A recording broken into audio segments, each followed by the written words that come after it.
Yeah, yeah. Tommy G. My friends and family said that this could never be, 'cause we're so different, you'll end up leaving me. Yeah. But baby, don't you know that living in the past, a love like ours, we know it's gonna last. Smooth as chocolate.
It's a journey, used to journal about these days. Tried to bring my past, it hurt, we had to go our separate ways. Like Humpty Dumpty, left me grumpy. Loved ones left out and it left me lonely. But it was all in the plan, it just grew me up.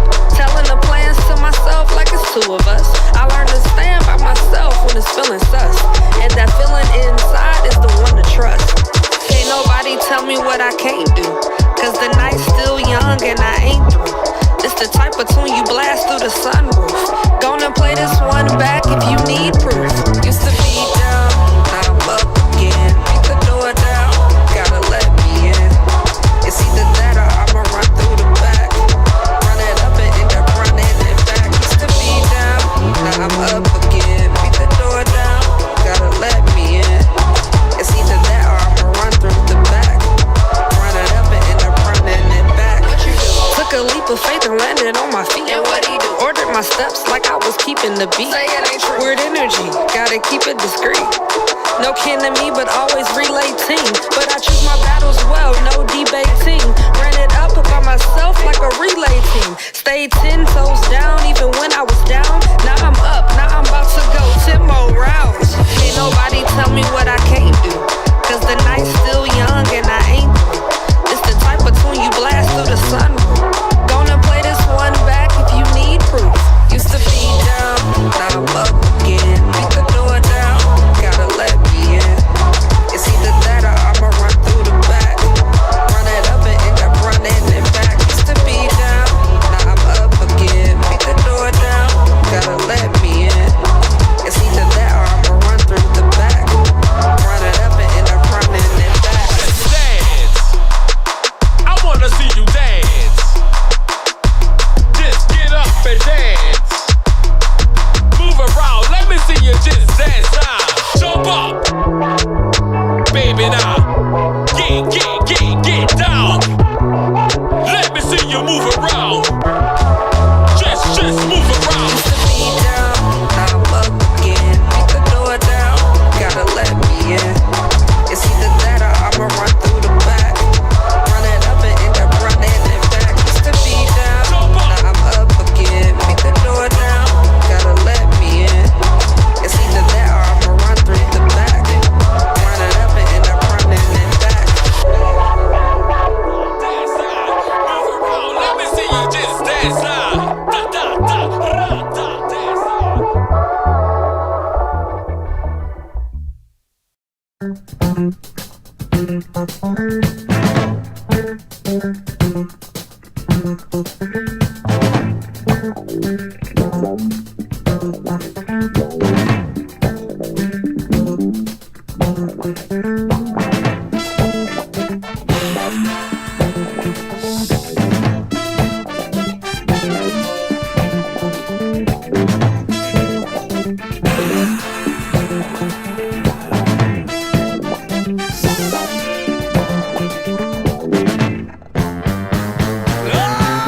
Sweat on my brow from a day's work. Fingernails wore down to the bone. Grapevine has a story. Someone burned dog in my home. Who's slipping who out the back door? Who's doing what? Something's wrong. Who's slipping who out the back door? Who's breaking up my happy home? Give good loving when you want to. Sometimes you play cat and mouse. I don't wanna hear nobody nibbling. Oh, I know on the special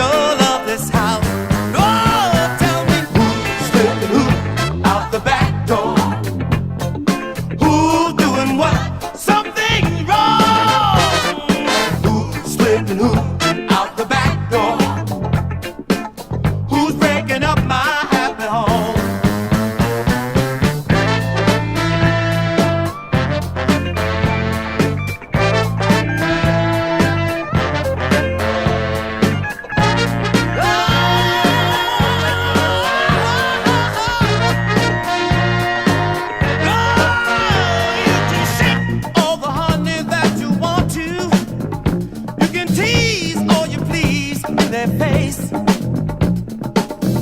But I'm the king, be around it. God, and I'll do all the stinging in this place. Oh, slipping hoop, slipping hoop, slipping hoop. But oh, tell me who's slipping hoop out the back door? Who's doing what? Something's wrong. Who's slipping hoop out the back door? Who's breaking up my happy home? Slipping hoop, slipping hoop, slipping hoop. But oh, tell me who's slipping hoop.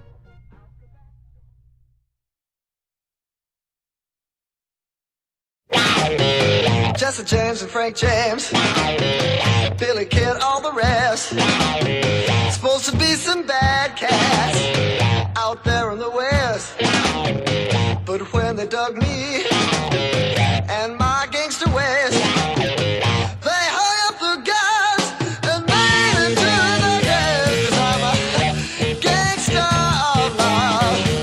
Yes, 'cause I'm a gangster of love. When I walk down the street, all the chicks that I meet say he's a cool gangster of love. I robbed the beauty contest of the first place winner. Found out in Hollywood with me, eating a big steak dinner. Try to get her to go back to pick up her prize. She stood up and said, "You just don't realize that I'm a gangster of love. Yes, I'm a gangster of love." When I walk in a bar, girls from near and far say he's a gangster of love.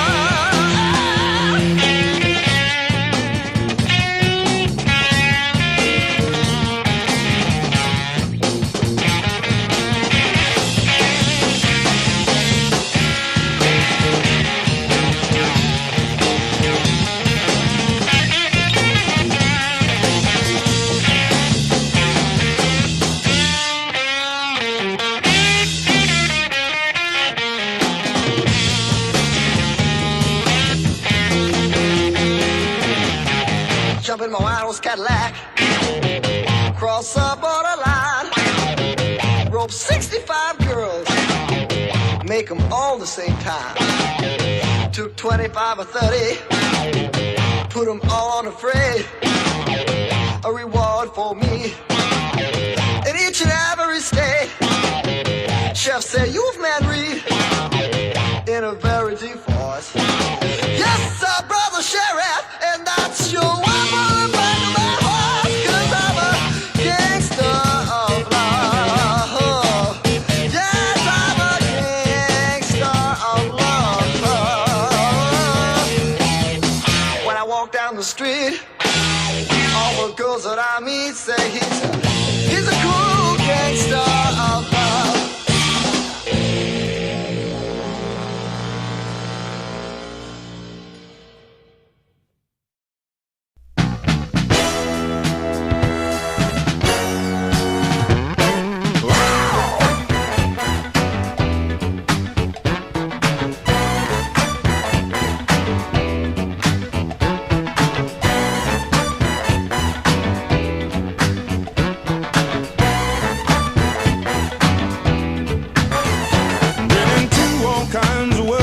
That is filled of all kinds of girls. Played his games from Boston, Mass to LA.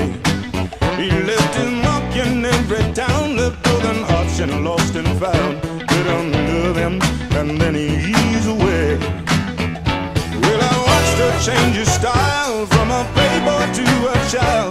Look at loving like new toys, playing house like girls and boys. And that's love calling. There ain't no way that you can fake it. Well, that's love calling. Ain't no way you can escape it. Well, that's love calling. There ain't no way you can get by. Well, that's love calling. You might as well give love a try.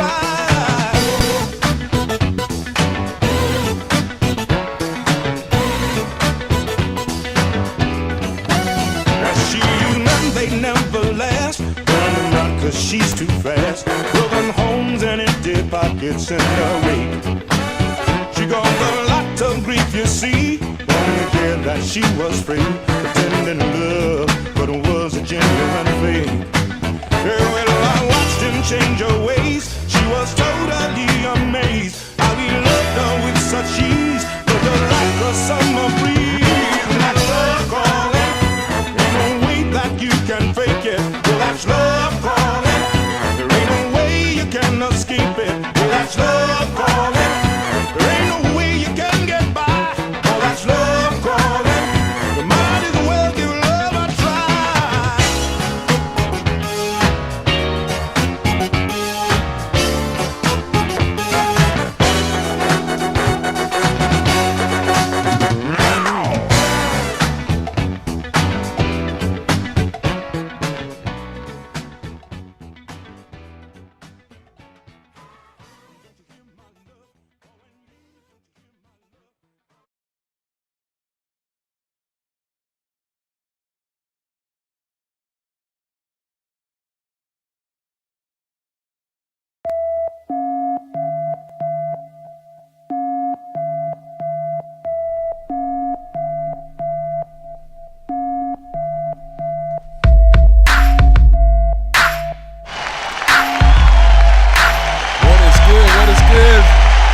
How you guys doing today?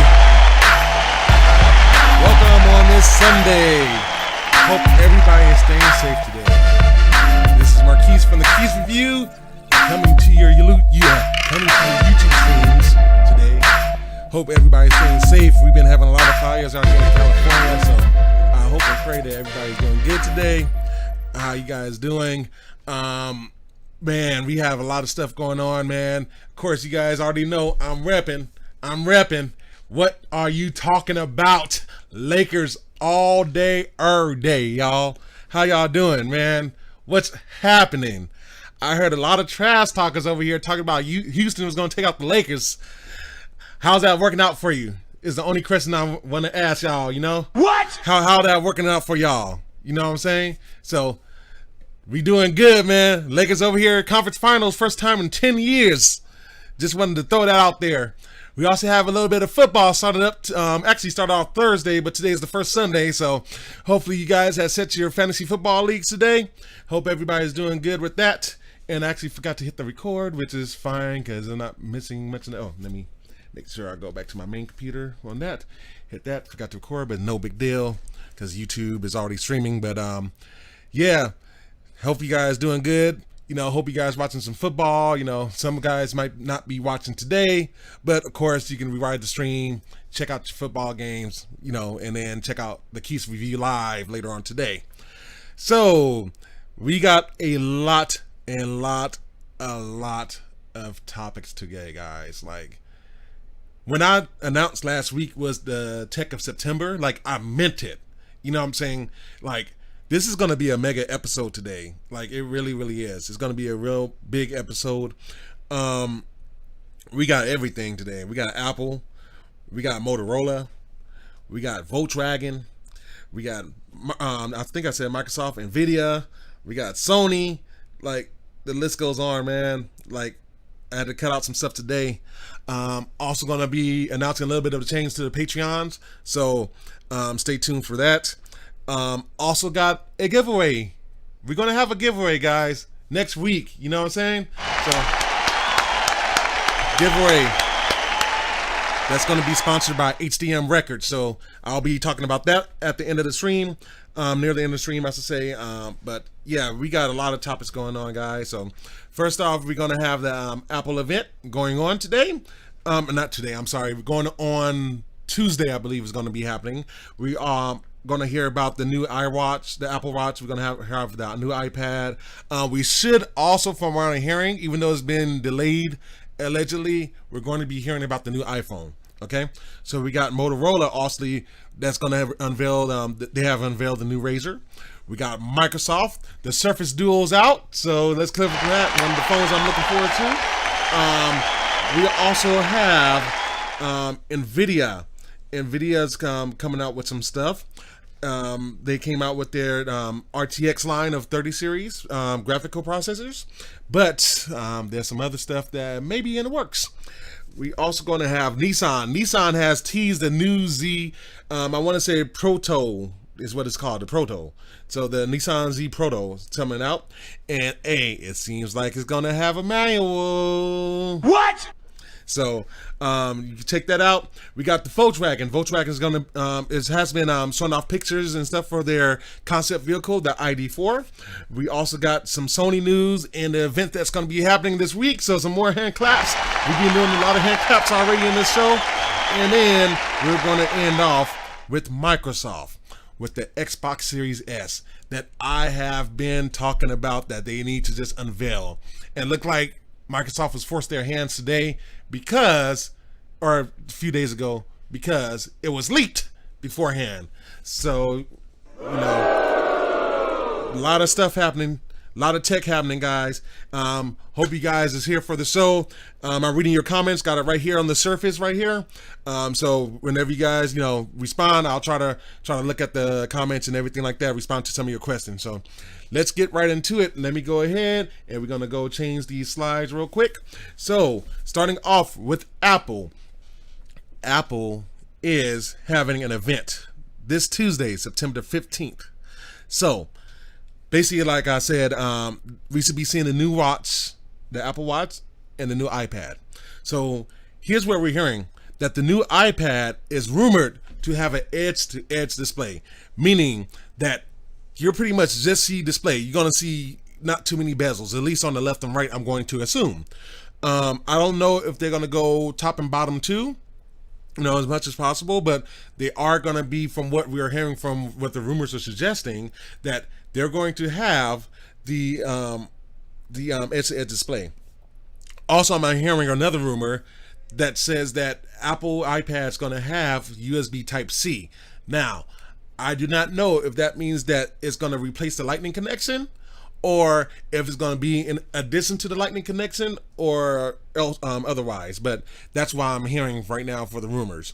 We're also hearing that there should be a Touch ID involved. So basically, the iPad will get the Touch ID. So you know how on your iPhone, you pretty much put your finger, your thumb onto the fingerprint reader, which is basically the home screen, or the home button, I should say. That should be on the next iPad, from what I'm hearing. So those are rumors for the iPad. As far as the watch is concerned, the watch is going to be having multiple models. So I'm hearing that they're going to have a low-cost model too. So basically, with the low-cost model, is going to be something, because I keep on saying iWatch. I don't know why I want to say iWatch so bad, but the Apple Watch is said to have a sub $400 model. So we all know that the Apple Watch starts off at $400, which is probably one of the most expensive smartwatches that we have. But considering, all things that's possible, and Apple's really trying to break into everything that you wear, everything that you use every day, to have the Apple Watch as a lower model will attract a lot of people that doesn't want to, pay for a $1,200 smartphone and then pay for a $400 Apple Watch, basically. So you have that going on for you. It says also that it's going to have a better battery life. So one thing with smartwatches, like my Samsung Galaxy, I'm not sure about let me turn up my volume a little bit. I'm not sure about the Apple Watch and how long the battery lasts, but I know for my watch, I can get a good 3, maybe even a little bit longer, 3 days before I have to recharge it, before it goes completely dead. So for Apple to have to come out with a bigger battery life is going to be a plus, because it would be nice not to always have to put our devices on a charger. Like back in the days before we had the smartphones and the smart devices and everything like that. And I understand, because these things got processors in it. They got graphic processors in it. You got to deal with RAM. You got to deal with this. You got to deal with that. So I understand why the battery life is, not that great on smart devices. But if you remember before then, when we just started coming out with phones with screens on them and stuff like that, you can get possibly a good 4 days out of your phone before you have to recharge it. Like, I remember I had the LG Dare, which is probably the phone that I had before I got the Thunderbolt, which was a smartphone. Like, I can not charge that phone for about 4, maybe 5 days even before I had to go charge it again. So, to start getting some devices where we can start getting back to that until we get better battery technology will be awesome. We're also hearing that Apple may unveil their Apple One service.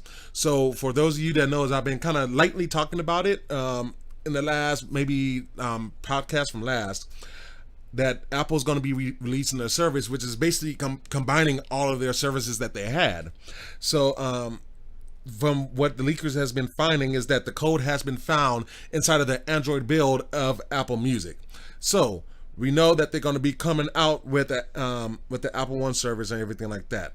So services in that to be including Apple TV Plus, Apple Music, Apple Arcade, Microsoft, Apple News Plus, and iCloud storage. So those are the services that's rumored to be bundled together. I haven't heard about anything about prices, but again, maybe we'll know September the 15th. Maybe we'll know this coming up Tuesday. What is Apple coming out with? What kind of services are these going to be about? Are they going to start bundling these with the hardware? Or are they going to make a discount for it? What is Apple going to do?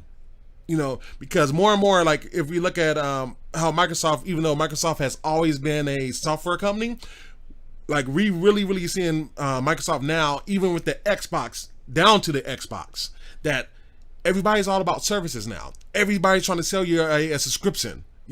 This is the new way of doing things right now. So to see that Apple may be unveiling this Apple One service is going to be very, very interesting, and very interesting to a lot of Apple users, and how many people will actually purchase this service. How many people is going to get this bundled? How much will it cost? You know what I'm saying? Are we going to be paying $30 a month? Are we going to be paying $20 a month? Like, there's a lot of stuff that we have to find out about that. We also are hearing that there could be a new iPhone that should be showing up. So for those of you that know, that's been listening to anything on the internet, is that the iPhone is delayed, basically. So we're not going to see the iPhone this month, but Apple should still unveil it. So we'll be seeing if that happens. So of course it should be named the iPhone 12. It's going to be a 5G enabled phone, and it should have, again, longer battery life. Apple is notorious for putting small batteries in their phones, even though the optimization is good. But you have to think, if you make the optimization good, what will that phone do with that optimized software with the bigger battery? So that will be amazing. It will be amazing if we start seeing smartphones where I don't have to put on a charger for like 2 days or so. So that will be something that'll be shown. I'm also hearing that Apple should be showing some new headphones or some earbuds pretty soon too. So that's what we have for the rumors. We got some comments here. We got a hello, Michelle Williams, mother. How you doing? We got Eric Smart. Eric Smart saying there's a company called Energis working. Is that Energis? Energis working on wireless charging. I'm not sure. Are you referring to the iPhone? Because I know iPhone this past generation has wireless charging, but I will have to check into that. Honestly, I haven't heard about it. Jeanette Henderson, how you doing? How you guys doing today? Thank you for joining the podcast. Oh yeah, I also forgot to say, if you guys are new to the channel, do me a favor, or even if you're a subscriber currently, hit the like button for me. So go down, hit the like button. That helps me out on YouTube a lot. That helps me get more visual onto the main page. We're trying to climb this thing, So go ahead, hit the like button for me. Hit the subscribe if you haven't subscribed already, and then hit the bell notification right there. It will let you know whenever I upload or go live with my videos. Okay. So yeah, headphones, earbuds may be unveiled. And then we are also hearing that Apple has changed their App Store policies, or just tweaked it a little bit. So everybody that knows that Apple has been getting into it with Microsoft and Epic Games, right? So they've been getting into it a lot. Apparently, they kind of switched up their policies for their app to include game streaming. But here's the kicker, and this is why Microsoft is saying that's crap still. Basically, they said, yes, we can allow streaming for the games, but you still have to download the games separately on the App Store.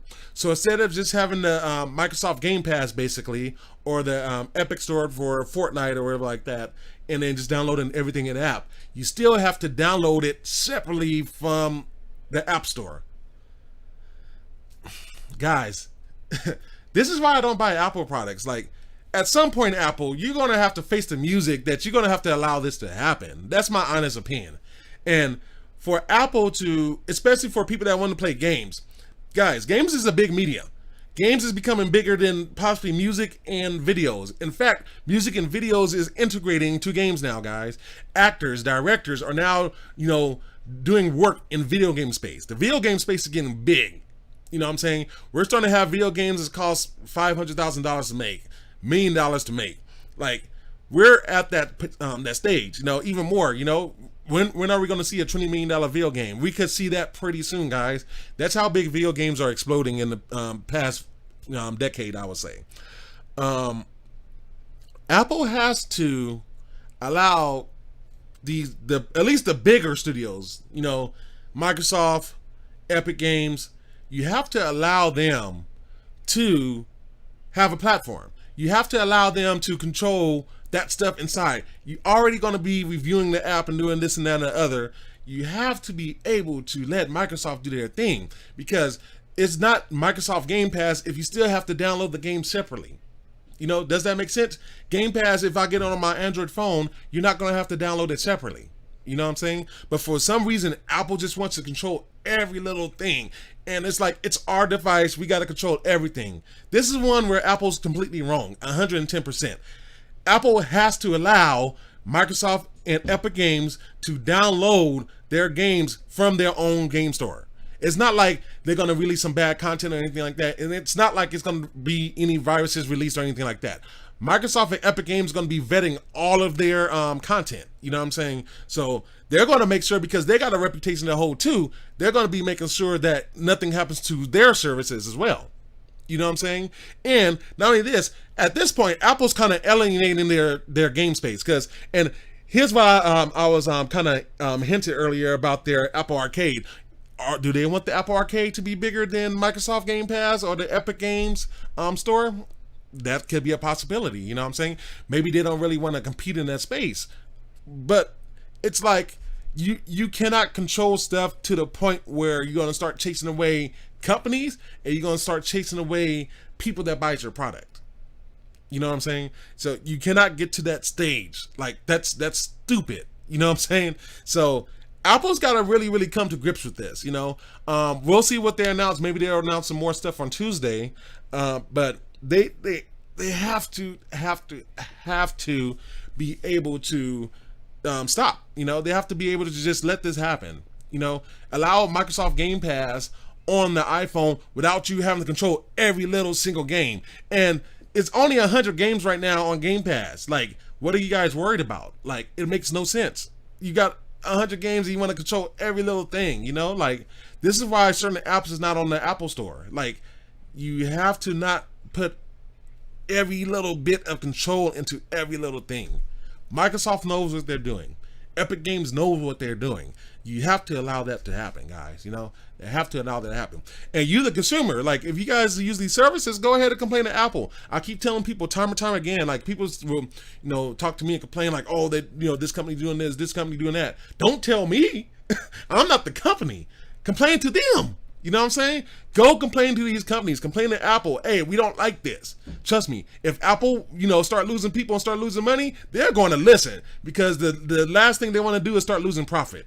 And I've heard that Apple had took a slight dip in the stock market this past week. So we'll see what happens with this story. But, it's just kind of stupid to me that they're doing, this every little control. We got to have every little game downloaded for Game Pass. Like, come on, guys. Like, that's not realistic, Apple. Come on, get it together. So anyway, I'm already raining. Let me drink some water. I'm already thirsty. How everybody doing in the chat? How you guys doing today?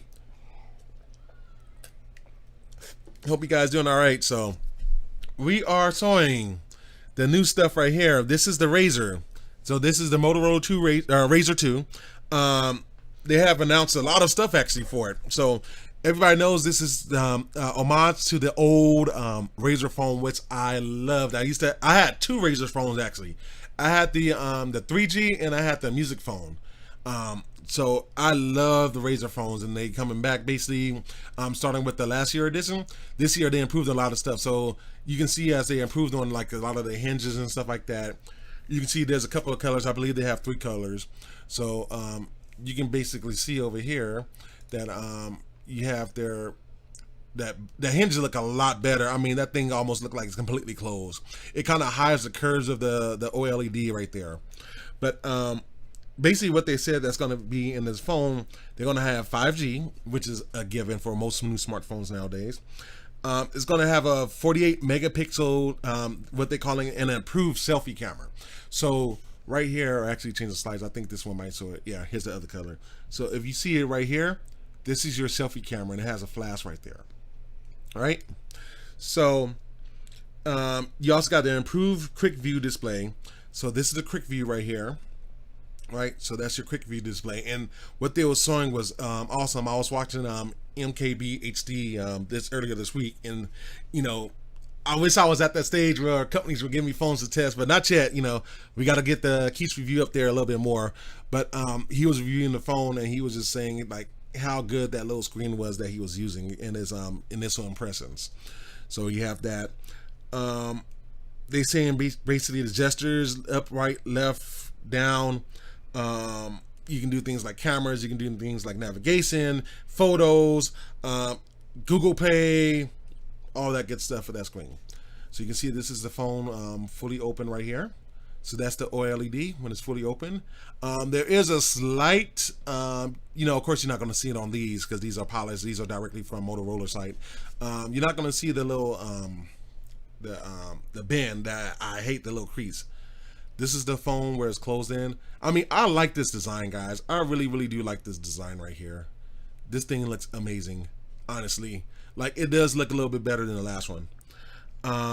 But they say that, of course, they have NFC. They're going to have a 6.2-inch flex display, which is going to be on a 21:9 cinema vision aspect ratio. It's also rated at 200,000 flips. So they did an analysis, and they said within 5 years you should be able to open your phone, or you probably open up your phone about 40 times a day. So it's rated for 5 years at 200,000 flips. Also have a Snapdragon GPU, SoC. So you got a Snapdragon 765G processor, and it also have a Android 10 with My UX software on it. They said it should be available this fall and at $1,400. So there's a couple of pictures that's going to keep showing, but I want to talk about a little bit more. It's like, this is a pretty good feat for Motorola. They still have stuff to work with because this is going to be a second generation phone. So they still have a few things that I feel like they have to work with. They have to work with the battery life. From what I understand, there's still no external storage. You can't put a micro SD card into this, which is, I don't care what anybody says, man. Like, it's a huge blow, man, where you can't put a extra storage in the phone, honestly. You know, now, I believe they said, which should be on one of these slides, I believe it was 256 gigabytes of storage, which I wish, it would be nice to get 512, like start getting the 512 in the phones now, you know. It's also have about 8 gigabytes of RAM into it, and the front screen should be 2.7 inches. But just to see how thin this phone is, like I'm going to try to find a place where they have this phone at and see if I can go ahead and test it and everything like that. But to have a phone that's basically, you have a full screen on it, and even though I'm still not that big on the foldable OLEDs right now, like, it is a feat. And to see these second generation products come out where they're doing a lot more with their hands, where it doesn't look like it's like a clamshell design. Well, it's still a clamshell design, but it's not like, you know, by their hands, it's not like a circle like thing. It just looks flat. Like, that's a lot of good engineering onto the phone, you know. And then they saw in the package right here, and then the specs will be coming up automatically in a minute. But I mean, just look at the packaging. Like, look how sexy that looks. Like, look how nice that looks. That's a presentation right there. I wonder how much it costs to manufacture the box. You know what I'm saying? That's a good presentation right there, guys. You know, but I'm definitely gonna try to see where I can find this phone at. That thing just looks amazing, guys. Like, you know, what do you guys think about it? Do you guys think it looks good and something that you might buy? It is a little pricey though, you know. like the other stuff, and I'm not sure why that slides switched.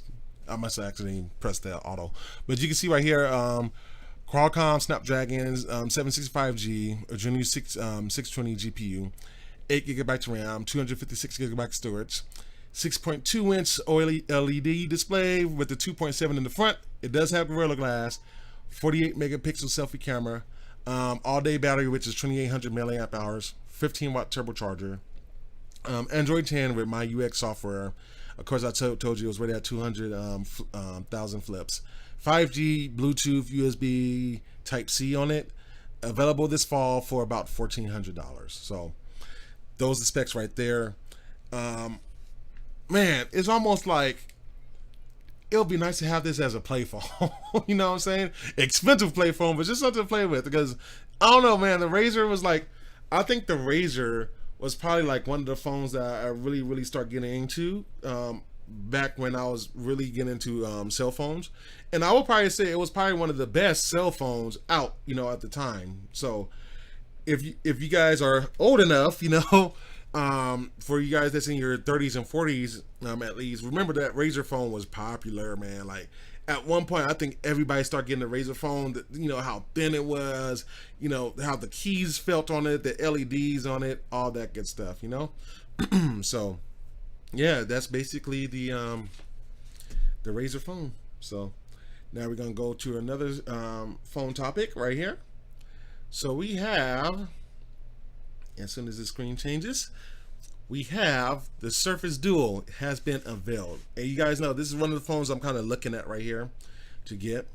I did test the phone at the store, and I think I gave some of you guys my thoughts. That was on the Patreon as my techie, so I gave you guys some of the thoughts in a separate video, a private video. And here's the phone. Let's go ahead and blow it up to full screen. This phone is extremely fast, guys. Like, you know, a lot of people's like, oh, it's got a last-gen processor, but the last-gen processor was a flagship processor, so it wasn't like the processor is a slouch. You know what I'm saying? And as you see right here, it folds. That's basically tint mode, you know, book mode right there. You know, there's closed. Like, I love it being closed. Some people's like, well, how do you know if you have a phone call if you don't, you know, if you have it closed? Like, I kind of like it being closed. It just closes it off to everything. Like, you don't have to pay attention to nothing. You know what I'm saying? Like, there's no paying attention to anything where you don't not have your phone. It just looks nice. You know what I'm saying?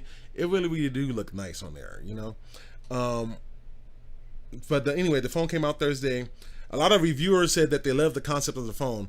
A lot of people also said the camera is better than expected. It's not the greatest camera, but it does do pretty good for what it's worth. They also said the best thing about the device is the hinge. They say, and I can vouch for that, messing with the phone right there, that hinge feels silky smooth, man. Like, that thing feels amazing. Like, that's a, like, dude, this is an awesome phone for, you know, it does have a few shortcomings that I don't like, but this is a pretty good phone, man, you know. The OS also needs work still. Some of the features that should be in the phone, like NFC and wireless charging, like, I'm really bummed about that. Really bummed about not having NFC. Really bummed about not having wireless charging onto the phone. A lot of the influencers online said they don't recommend the phone yet, but they are very curious for them to come out with the second version, which Microsoft is rumored to already be at work with. So see the phone, this thing looks awesome. Like right here, as you guys see on the screen. So if you guys can see this right here, you can see some of the multitasking thing. And this is what I like, because I have two screens, like I've mentioned before, if you guys watching. I have two screens just on my main computer right there, and then I have my Surface tablet, and then I have my Android tablet, which I'm, you know, switching the scenes and stuff with on the software for the show. Like, I'm a multitasker, and the more I can get stuff done, the better I can get stuff done, you know. Like, it will be awesome to have the web page on one side and have OneNote on the other side, so I can take notes mobilely a little bit better, you know, when I'm just in the spur of the moment. Maybe I hear something on the news, or maybe I'll talk to somebody and hear something. It'll be nice to open up a website and then like OneNote on the other side, and then I can just quickly take a note you know, so I can put in a Keyse review later on. It'll be nice to open out your Outlook email and have the email list on one side and an actual email message on the other side, like something like that. It'll be nice to have a video on one side and me texting on something else, you know, so I can watch video or look at Instagram pictures or, you know, reading a Facebook post, stuff like that. So, you know, the more and more I'm thinking about this phone, the more and more it's like, shall I get this phone? You know, it's a huge pill to swallow though. The price, that thing starts off at $1,300. That thing's a huge pill to swallow. But it seems like all these new phones are coming out with that price, you know. The Samsung Note Ultra, it's about starts off at $1,300.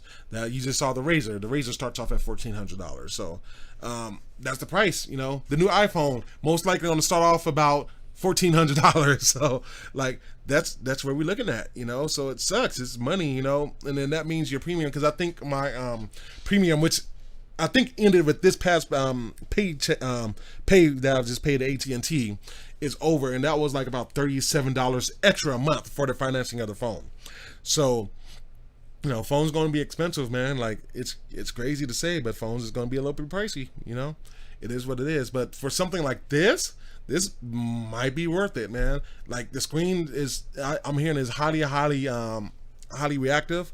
They just saying that the software does need a little bit of work on it still. You know, it's still kind of buggy on certain scenes and stuff like that. So we'll see. I'm gonna try to play with this phone a little bit more once I have some free time. Maybe I'll go by today. I might have to go to the store, so I might swing by and just play with it today at the local Best Buy, and you know, do a little bit more with it. But you know, what you guys thoughts? Would you guys get a Surface Duo? Let me know in the comments.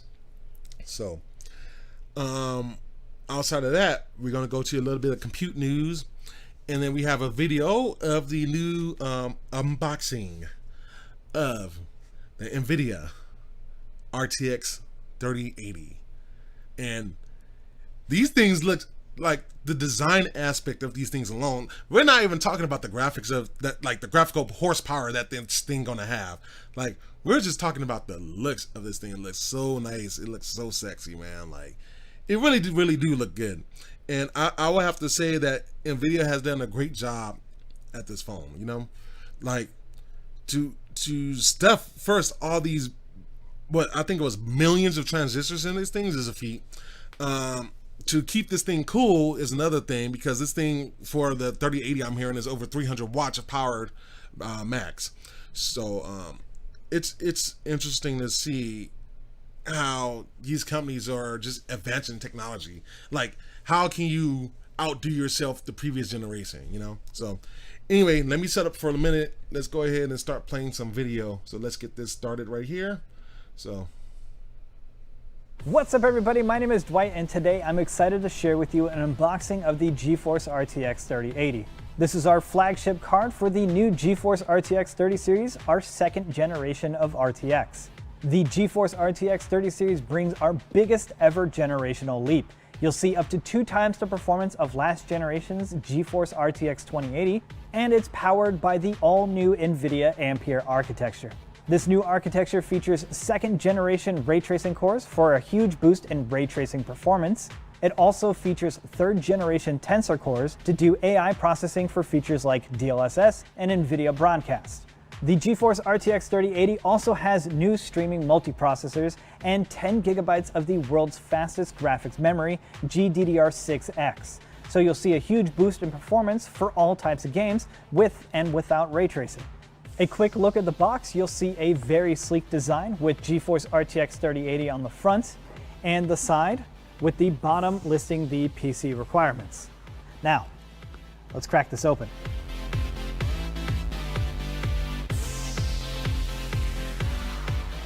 This is a 2-slot card that is 11.2 inches long, but you'll quickly notice the design is unlike anything that you've seen before. The new design provides the best possible thermal performance with the revolutionary new dual axial flow-through. It is up to 3 times quieter, and it keeps the GPU up to 20 degrees Celsius cooler than the previous generation RTX 2080. The front fan pushes hot air out of the extra large bracket vents, and the individually shaped fins help direct the airflow for better cooling. The backside fan draws air through the card and out the top and rear chassis exhausts.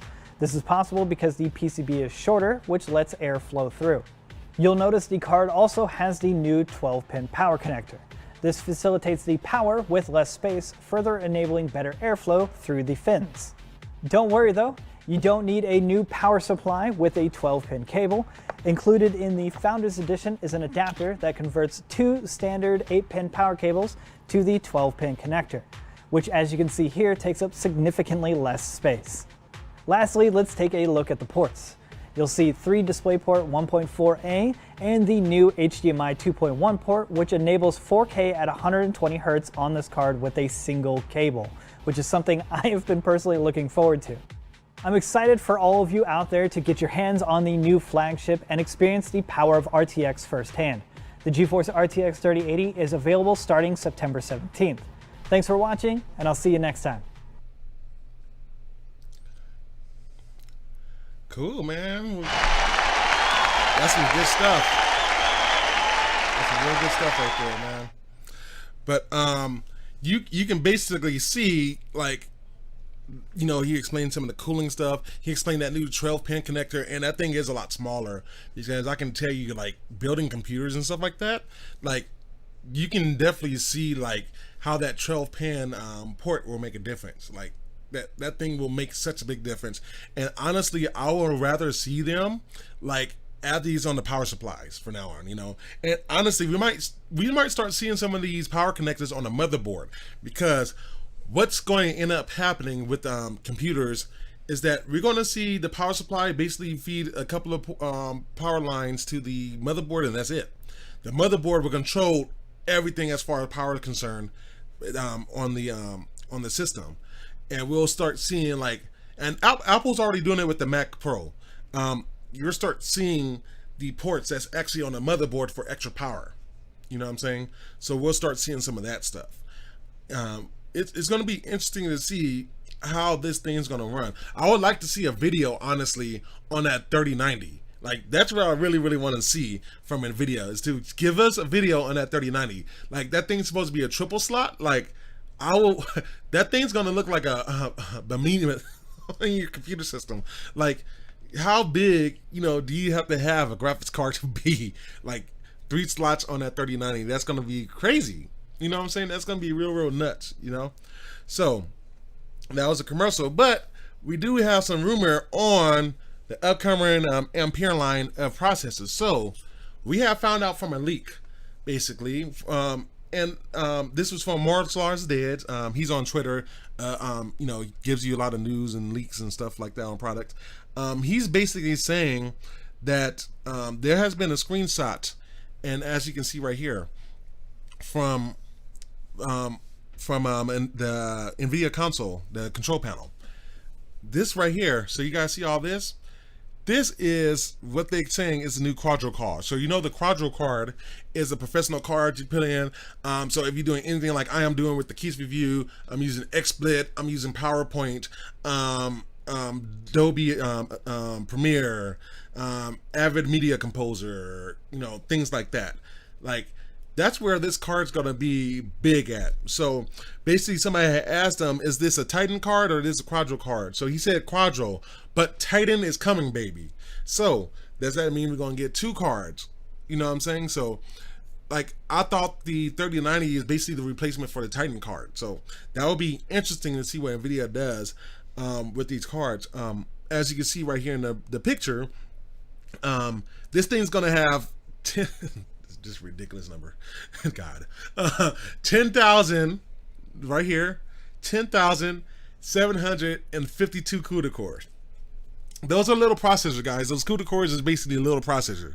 This thing's gonna have almost 11,000 of those guys fit into this little space right here. Like, that's freaking nuts, man. You're also gonna have, oh my God, like just reading, because like when I'm doing these shows and creating these slides and stuff like that, writing my notes, guys, it's like I'm just trying to get the information. I can't fully like digest it sometimes, but just reading it back, it's just like, oh my Lord, like this thing's gonna have 48 gigabytes of GDDR6 memory running at 16 gigabytes on a 384-bit bus, which equates basically to 768.10 gigabytes per second on bandwidth. Like, for those of you that think that I just said like a bunch of scientific numbers, just imagine you going onto the freeway, you know, going like 60 miles an hour, and then you have a freaking airplane flying right past you, like right next to you. That's gonna be the difference of this guy right here. Like, jeez Louise, like, I gotta say, man, that makes me giddy. I'm not gonna lie. Like, 48 gigabytes of RAM, guys. That frame buffer is gonna be huge. Like, my frame buffer on this card is about 8 gigabytes, right? So it's like, to have 16, I mean to have 48, you know what I'm saying? Like, bro, my computer total, my total system RAM just for the computer is 64. This card is gonna have almost as much as my whole system. Like, man, that's crazy. There's also been, and let me go to this next slide. So this is a new 8-pin connector that NVIDIA has been working on too. So what would this new 8-pin gonna be? Is it gonna be on a lower graphics card? So maybe the 3060, 3050 that's gonna come out. So maybe we're gonna start seeing stuff like this onto the future graphics card. So NVIDIA, I mean, they're soaring right there, number one in the graphics field. Like, nothing is really, you know, nobody's really challenging them to the point where they feel like, or maybe, who knows, maybe they are feeling challenged, because you do have Intel about to come out with their new cards. You got AMD announcing their new cards coming like within maybe days even, that they're going to be unveiling it. But NVIDIA just keeps on, like, they keep on ticking. They're about to have the, from what I'm hearing, the acquisition is down here on the ticker. I didn't really put in the notes, but I put it down in the ticker that they're going to be having the acquisition of ARM Holdings pretty much complete within a matter of maybe even a couple of weeks from SoftBank. And if they do that, like, NVIDIA's going to be challenging both AMD and NVIDIA on every major technological segment. So their processing, their graphics processing, and networking. Like, bro, like, NVIDIA is not playing around, guys. Like, if anybody doesn't know, because, like, I was like, man, NVIDIA been crying. I don't know what they got, you know, like, I don't know what they're going to do. They're showing us right now, man. Like, NVIDIA is doing something big right now. Like, it makes no sense, like, none whatsoever of what NVIDIA's got in store for us right now. You know what I'm saying? And what else do NVIDIA got in store for us? You know, we already know they're working with like some streaming software and stuff like that they're going to be coming out with. That's going to be doing some, you know, background augmentation and everything like that. So we'll definitely see, man. Like, NVIDIA is coming out with the big guns. Like, they're really coming out with the big gun, guys. And like, it's not much more I can say outside of that, you know? So that's NVIDIA for you. So that's all the compute news I have. So let's go on to some automotive news. And we got a couple of leaks and we got a couple of teases. So everybody that knows Nissan, if you guys know, and let me go ahead and put this right here. So as you guys can see in the slide that's coming up, that you have the new Z Proto coming out. So, and that's a hell of a graphics right there. Like, that's like, ooh, what is under the, you know, all the darkness and the mysterious stuff right there. Like, what are we gonna experience? So I do have a couple of videos that I want to play from this, so I'm gonna go ahead and play it right now.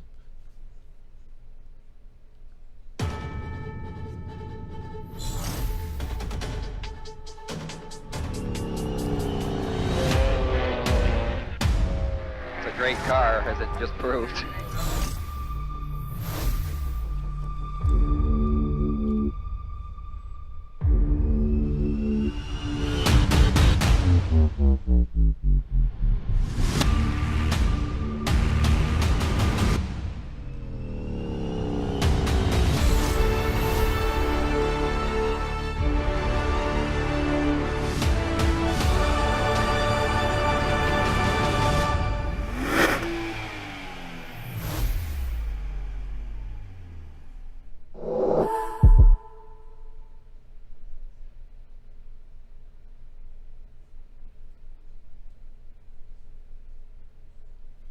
Then we're gonna go over to the next video right now. So let's just start.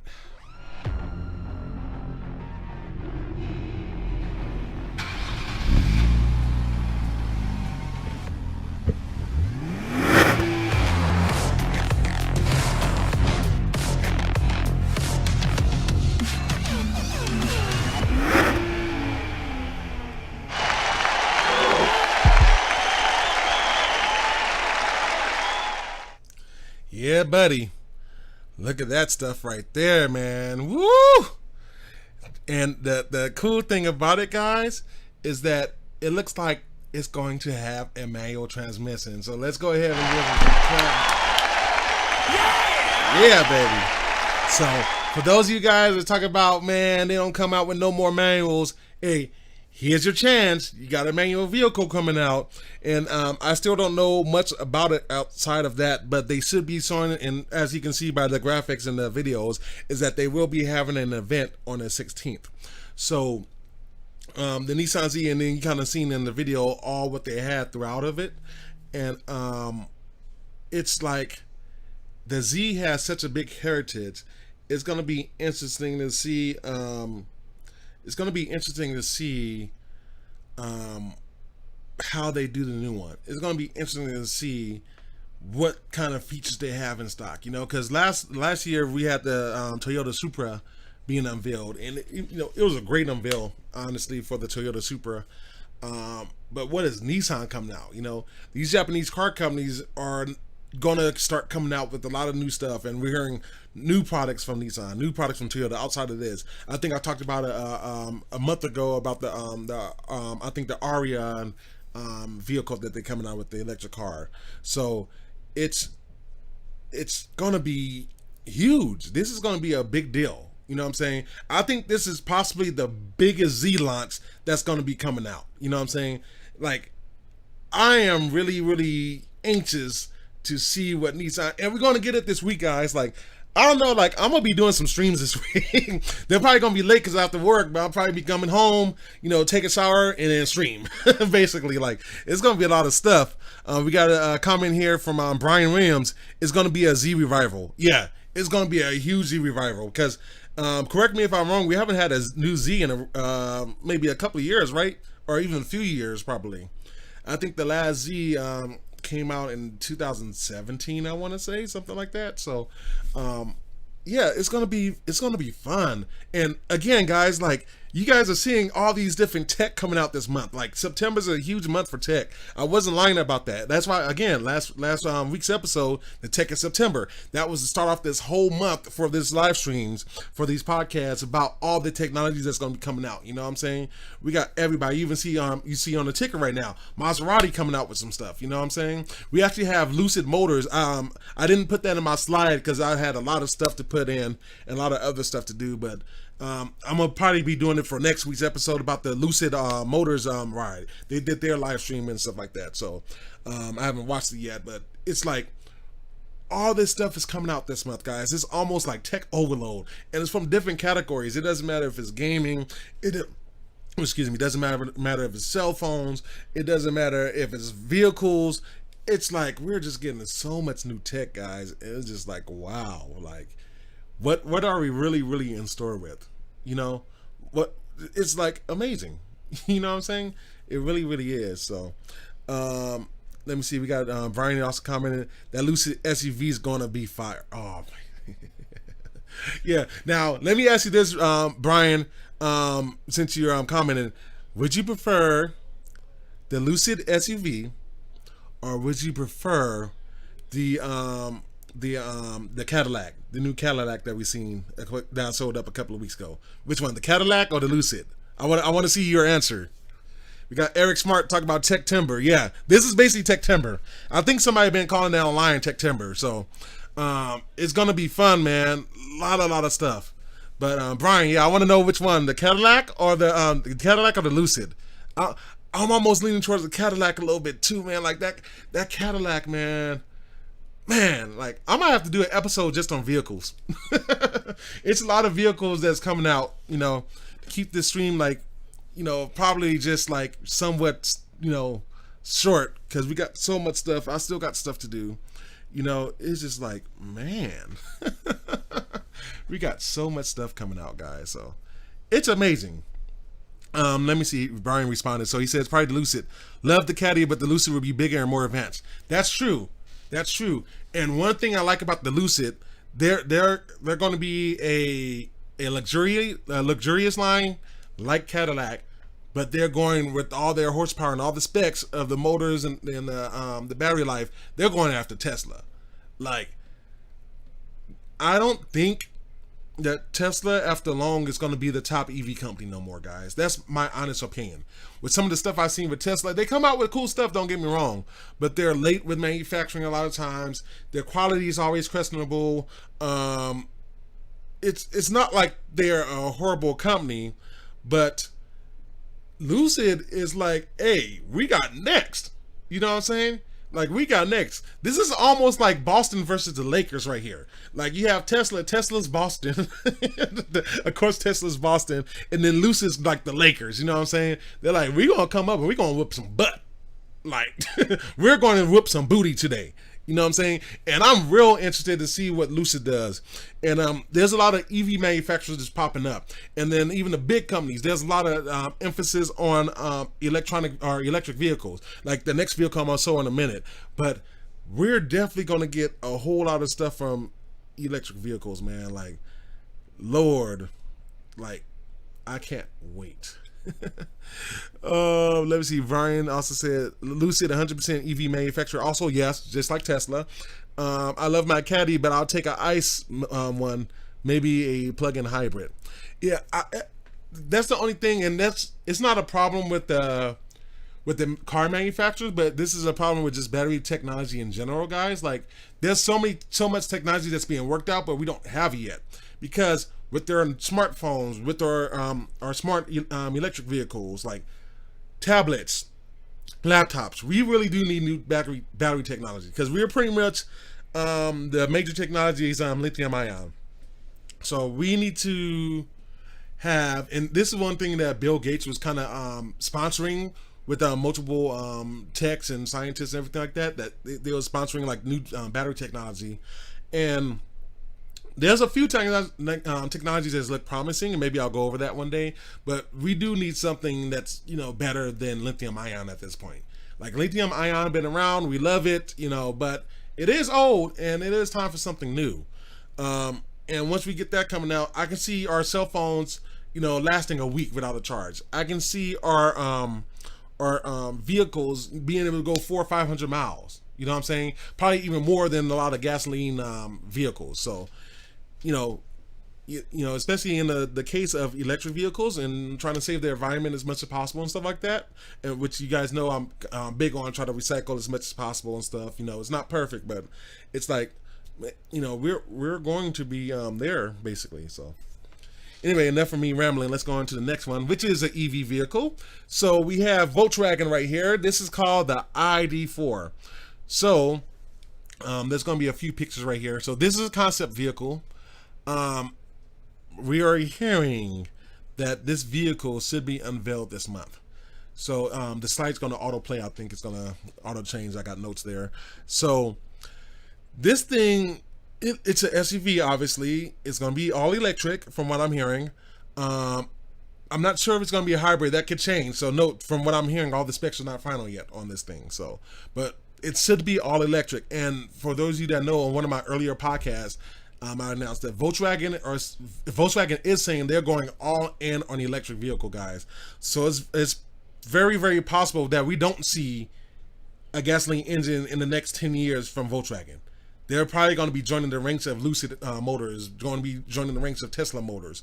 We're not going to see any more gasoline engines from Volkswagen after a while. So this would be an EV right here. You can see the lights. You know, you got that traditional Volkswagen look. It looks stylish. I don't think this is going to be as big as like some of the other SUVs, because usually Volkswagens keep it a little bit smaller. But we're definitely going to be seeing a whole bunch of stuff that's going to be coming out, especially from Volkswagen. That's going to be electric centric pretty soon, and a lot more hybrids. So we got a few. Let me read these comments. We got a few popped up. That's actually very close to the production model. It's 100% EV. Yeah, that's why I think I'm reading this to be 100% EV. I think is something called a graphite battery they're working on. Eric, yeah, that is one of the battery technologies. There's a few of them. I don't know all the names of them, but I've seen lots of videos. And if you guys look at the documentary online that's called Inside Bill's Brain, that's on Netflix, he will actually go into some of that. He's like supporting and sponsoring the new technology of the next battery. What's the next big battery? Because we're at that place where we desperately need new battery technology right now. But anyway, here's the interior, and that interior looks nice. I like it. One thing about the screen, like this screen, I love the size of the screen, because like sometimes you have the screens with like huge screen, like the what was it, the Tesla S, I think it was, like this huge screen. I don't want a huge screen, guys. Like I don't need a 25-inch screen in my vehicle. Now I'm cool with multiple screens. It's like here you have the TFT instrument cluster, and then you have your entertainment hub right there. So I'm cool with that. I don't need no big 20-inch, especially since it's a vertical in portrait mode type thing. I'd rather have that horizontal, especially in the car, Let me see. Jania says, interested to see more from Volkswagen. Yeah, Volkswagen's going to be coming out with some stuff, guys. They actually have some more stuff. I didn't include it in this week, but probably next week. But yeah, they're having a lot of stuff coming out, guys.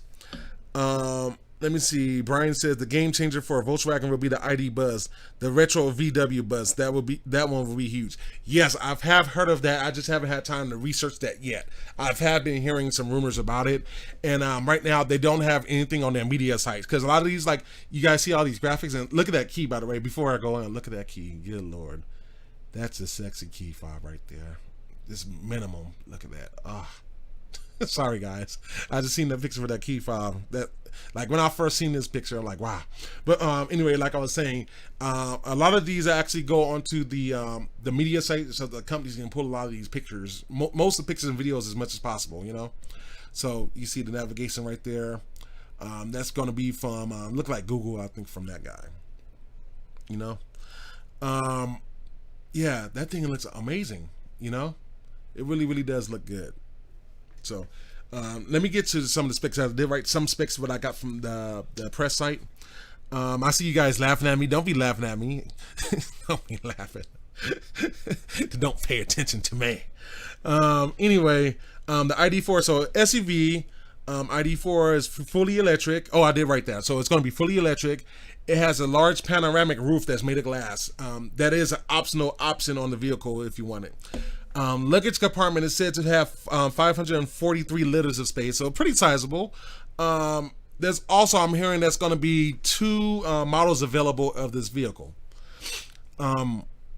There's going to be animal-free fabric and material, so they're not going to use any type of animal material or anything inside these vehicles. So for everybody, so PETA and stuff like that, you don't have to protest this one, okay? It's not going to have any animals in it. Okay, no animal sheep fur, or no cowhide or nothing like that. Okay, so y'all can rest your little hearts off that. They are saying that the world premiere should happen at the end of this month. So, yeah, there's a lot to see from Volkswagen, and like I said, there's even more stuff than that. But we'll definitely see what's going on with them. Brian, main competition from the ID4 would be the Ford Mustang Mach-E. I can see that. You know what I'm saying?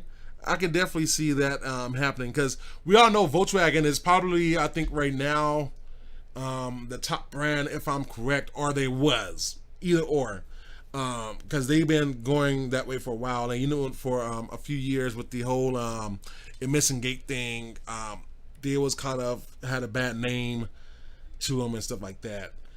But they have picked themselves up, and they, changed the packages, practices, and fired some people, and Volkswagen got back on track, and they are one of the top car manufacturers in the world. They own a whole bunch of stuff.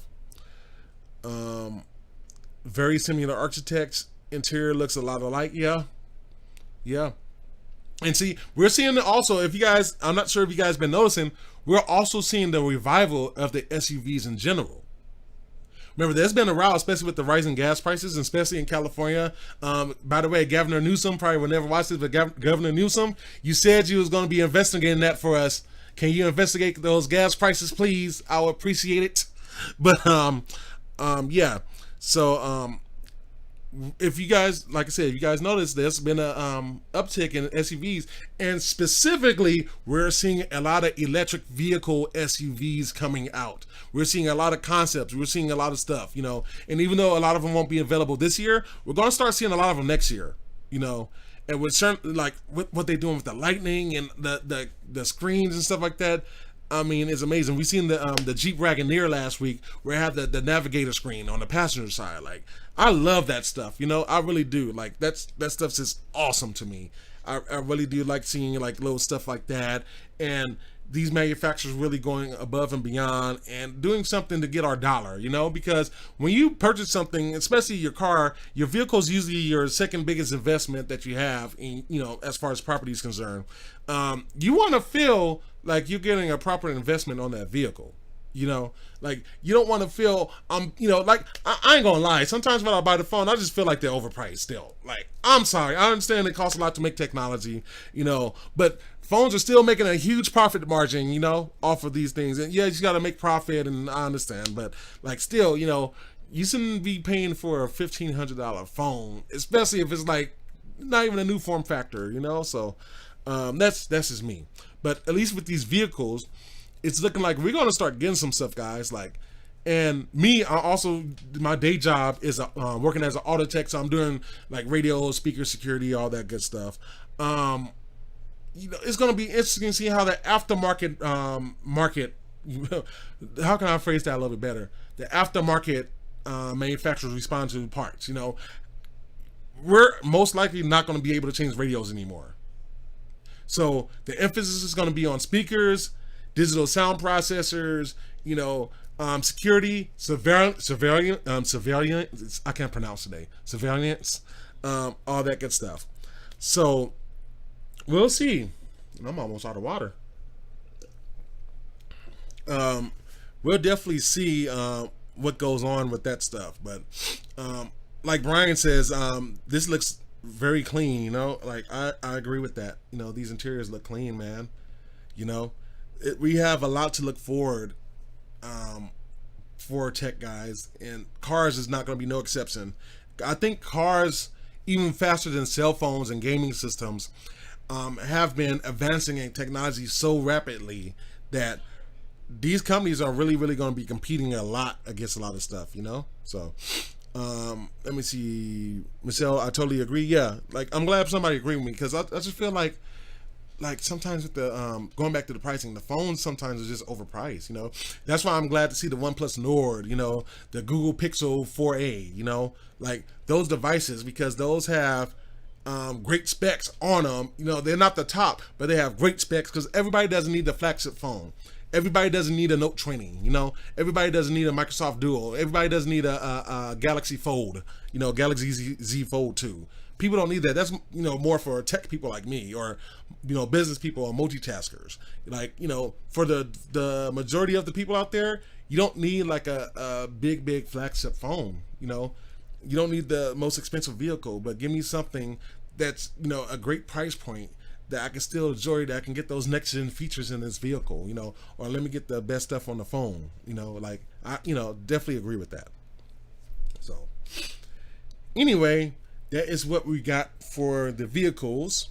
I only put 2, almost put 3. I probably could have put 3. What time are we on? We're about a little bit past an hour. So let's go ahead to some gaming stuff, which is our last big segment of the day. So you guys see one of my favorite systems, the PlayStation. And I should have put the commercials. Maybe I'll do that next week, you know, since we got some news that, which I'll go over right now. But we have some PlayStation news here, and it's, oh man, we getting so much news, guys. It's awesome. It really is awesome. Let me see. Hold on, before I go on, I got something else pop up. Eric Smart, they will continue to charge if people continue to pay for it. I mean, if it's worth it, I'll pay for it. Like, I have no quirks about not paying.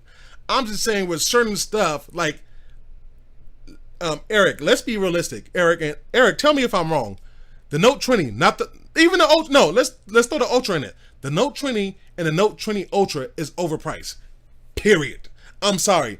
I've owned two generations of Notes, and I'm saying that they're overpriced. You know, I was really, if you guys watched my live stream like three or four episodes ago, I was very disappointed with how Samsung did their live stream. I was very disappointed how they projected the Note line, because the Note line is supposed, let me go to the screen since I'm talking about this real quick. Let's take the PlayStation off right now. The Note line is supposed to be like the line that's supposed to be premium for Samsung, but for some reason in between there, Samsung has flipped it and now made where the Ultra Monkeyer is going to be like the top smartphone. And to me, I still don't understand what they did with a couple of stuff. Like, I really would like to talk to somebody from Samsung. Why did you put a bigger battery in the S20 Ultra than you did the Note 20 Ultra? That makes no sense. You got a 500 milliamp hours on the S20 Ultra, and you only got a 4500 on the Note 20 Ultra. You know, that makes no sense to me.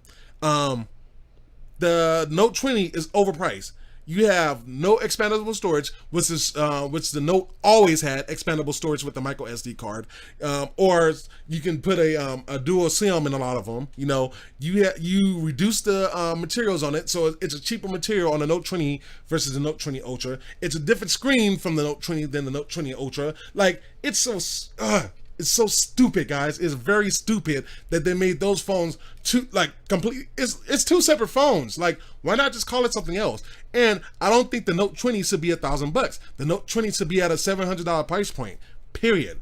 Put that at the $700 price point. Put the Note 20 Ultra about $1,000 to $1,200 starting price. You know what I'm saying? I just feel like the Note line is just too expensive.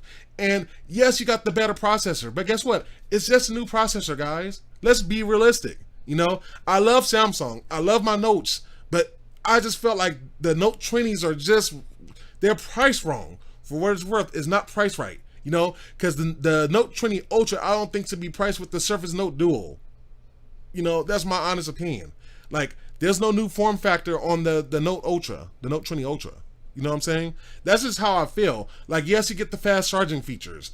Yes, you get the super fast processor. You get 5G. And I'm going to be realistic with 5G, guys. 5G sucks right now. 5G is not available everywhere. I just had one of my buddies post on Facebook saying that he's got 5G. And this guy buys a cell phone every 2 months. Like, I'm not even playing around. I'm not even making a joke about that. He literally just has the S20 and just bought the Galaxy Note, like S20. And he's saying that he has said, I have to read that post again, but he was saying that he was having a problem with 4G, but then when they put him 5G, he wished he was back on 4G, because you really have to be right by the antenna, you know, to get the full benefits of 5G. 5G is not there yet, guys. This generation is not going to be, we're not going to see great things from 5G. Next year, 2021, yes, we will see great things from 5G. This year in 2020, we're not going to see great things with 5G right now, guys. So I don't care about 5G right now as a selling point for a phone right now or a mobile device, because we are not there yet with 5G. Just like when 4G came out, we're not there yet. It's going to take time. It's going to take money. It's going to take time for these carriers to upgrade their towers and stuff like that, upgrade the software, upgrade the equipment to get that 5G speeds, you know? And we're not there yet to be paying, you know, extra money to be like, oh, well, it's got a 5G, because guess what? If I can't get 5Gs at least 80% of the time, what is it worth paying extra for 5G? That's my honest opinion, and that's why I said that I'm not mad at Microsoft for not going with the 865 Plus, because I'd rather save money, you know, and just go for what I know that's something that's stable and still fast with 4G LTE than with 5G LTE.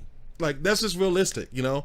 And I don't mean to go on a rant right there, but this is how I really feel about it, you know. Like, 5G is not there yet. Do not try to sell me on 5G when I can only get it like 20% of the time.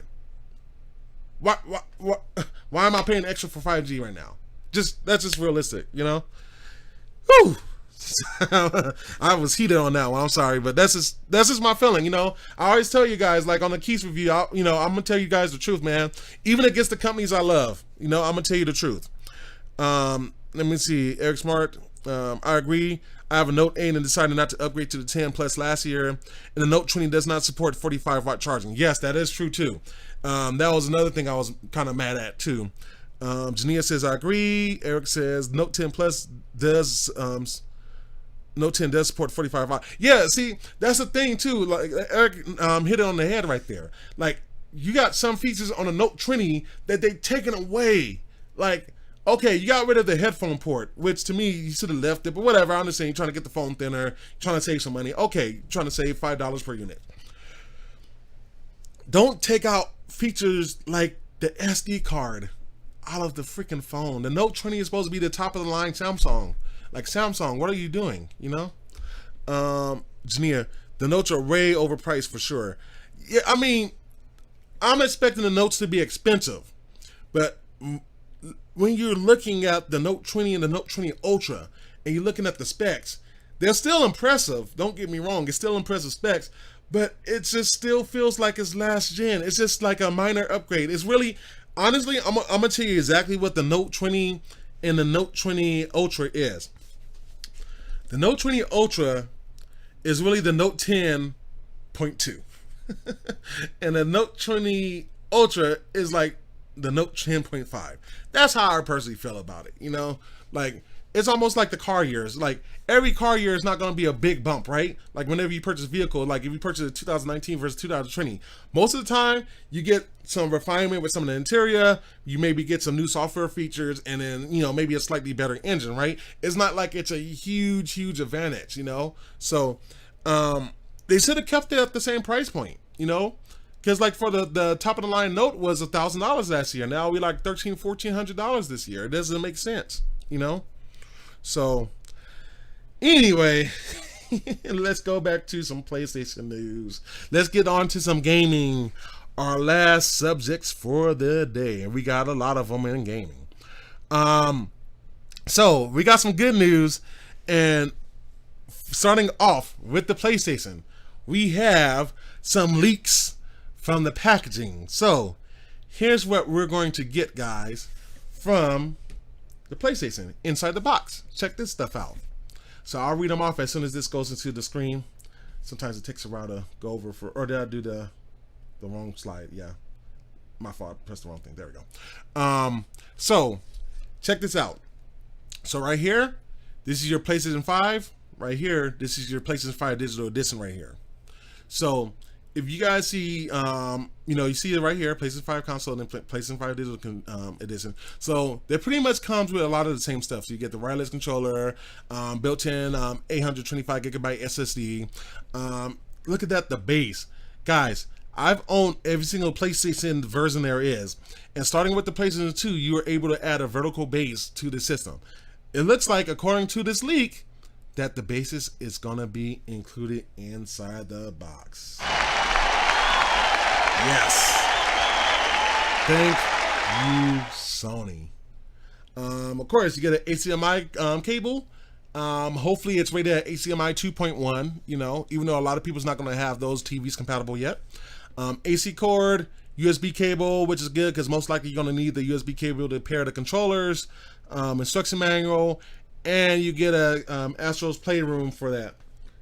So let's go. PlayStation, baby. That's what we are at. So, like, this stuff is cool, man. Like, this little thing just lets me know that the system is very, very close to coming out. You know what I'm saying?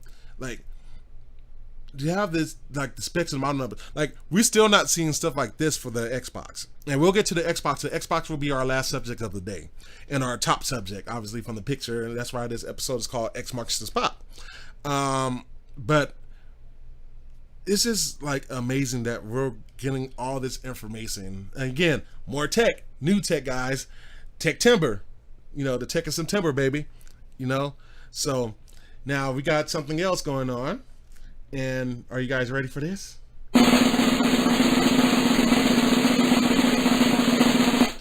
we got a PlayStation event this week. Yeah, baby. So we got the video right here, teaser video. So let's go ahead and put this on the full screen and check it out.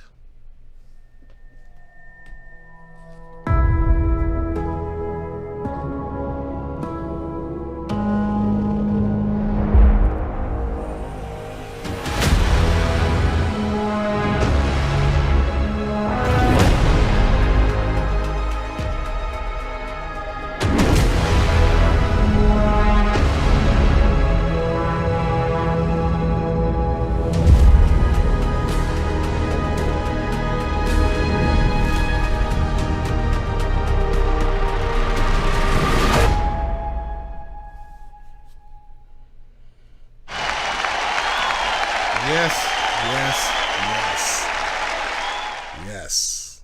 Let's go. PlayStation being shown on Wednesday, September the 16th at 1 o'clock p.m. Pacific time, 4 o'clock Eastern time. Guys, this is the flagship product right here. Sony is the top product for gaming. Like, there is nothing else that you can do with it. You know what I'm saying? So, this is some of the stuff that we're hearing. The show should be about 40 minutes. And what should be unveiled, this is what's expecting for the show to have. So, we're hearing that the pre-orders and pricing should be unveiled that day. We are expecting, and I kind of revised my pricing a little bit, just tweak the main system. So I think my 4th episode ever on the Keyse review, I said that I think the PlayStation 5 digital edition is going to be about $500, and then the regular PS5 is going to be about $600. I kind of marked the PlayStation 5, the disc version, down $50.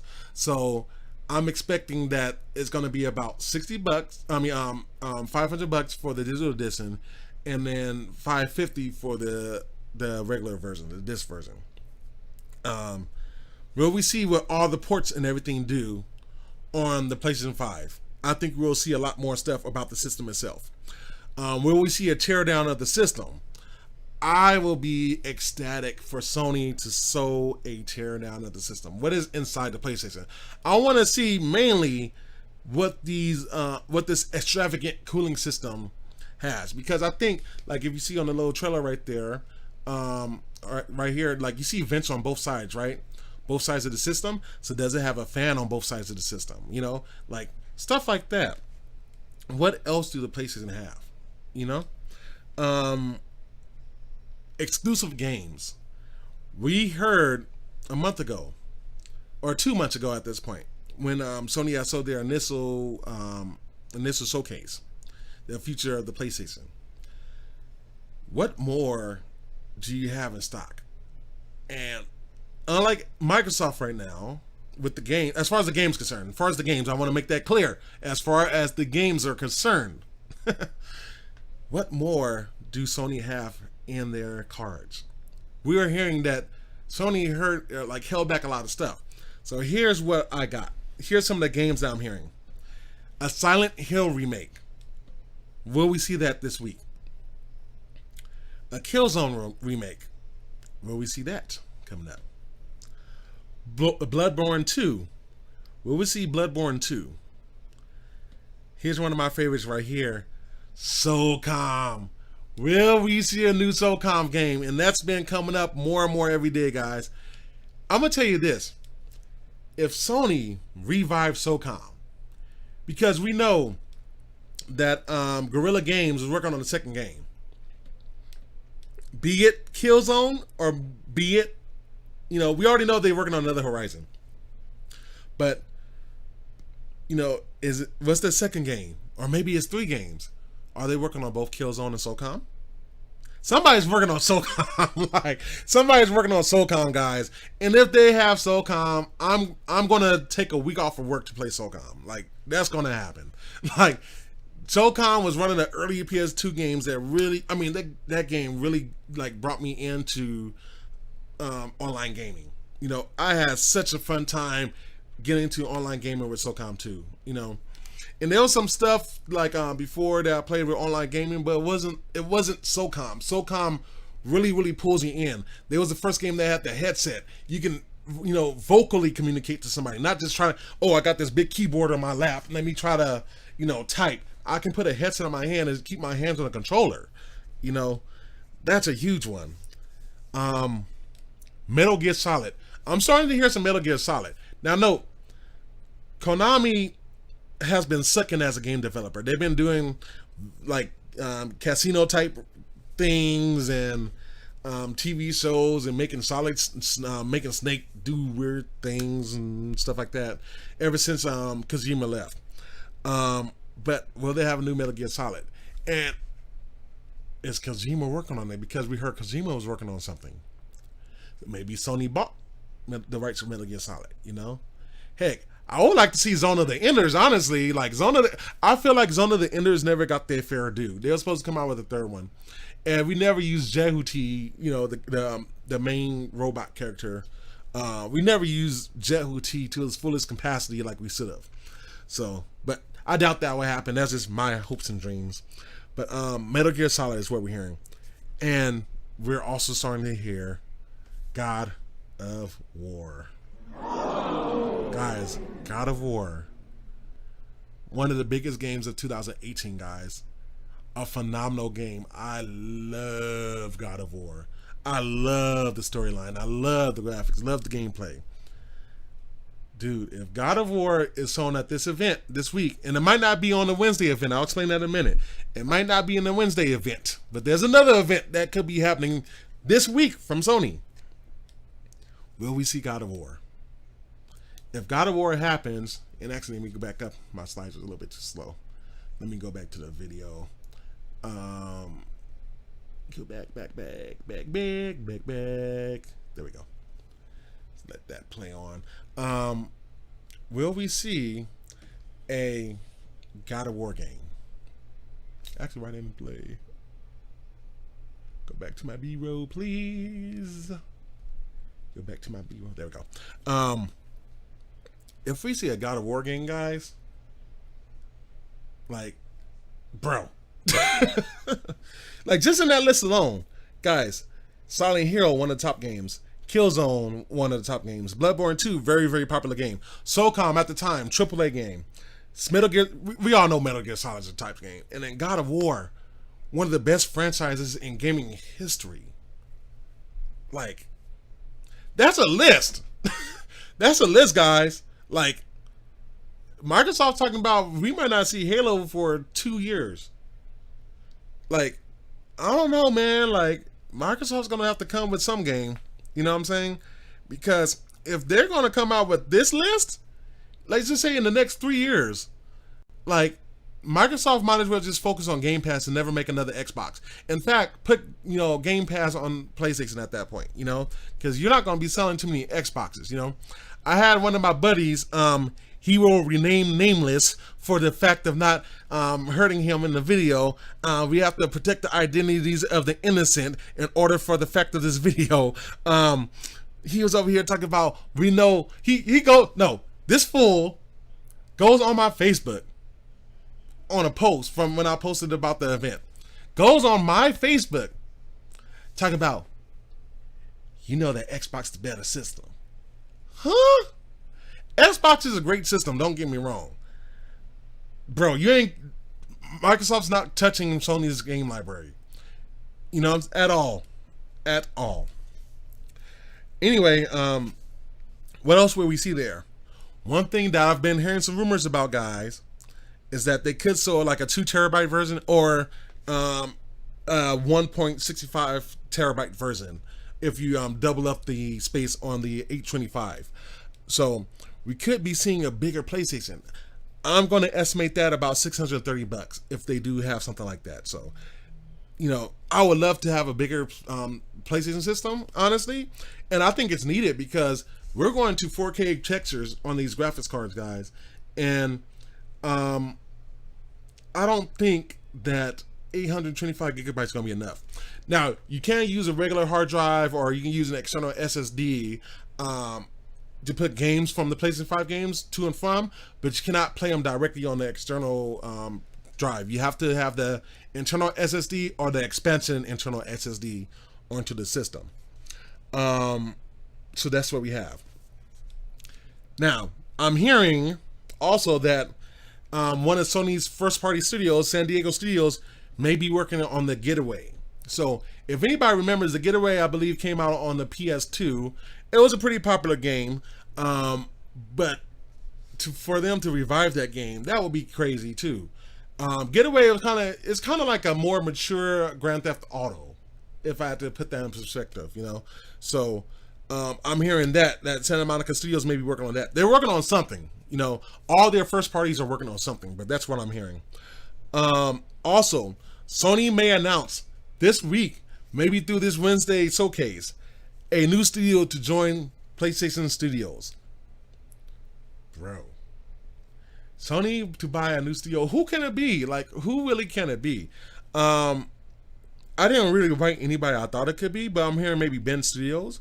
It could be some other studios that make some top games. Like, Sony is going all out on this. And it's funny when you hear people say that, you know, before all this, that it's like, oh, Sony was waiting too long. You know, they should have sold something. Xbox, you know, Microsoft signing off the Xbox stuff.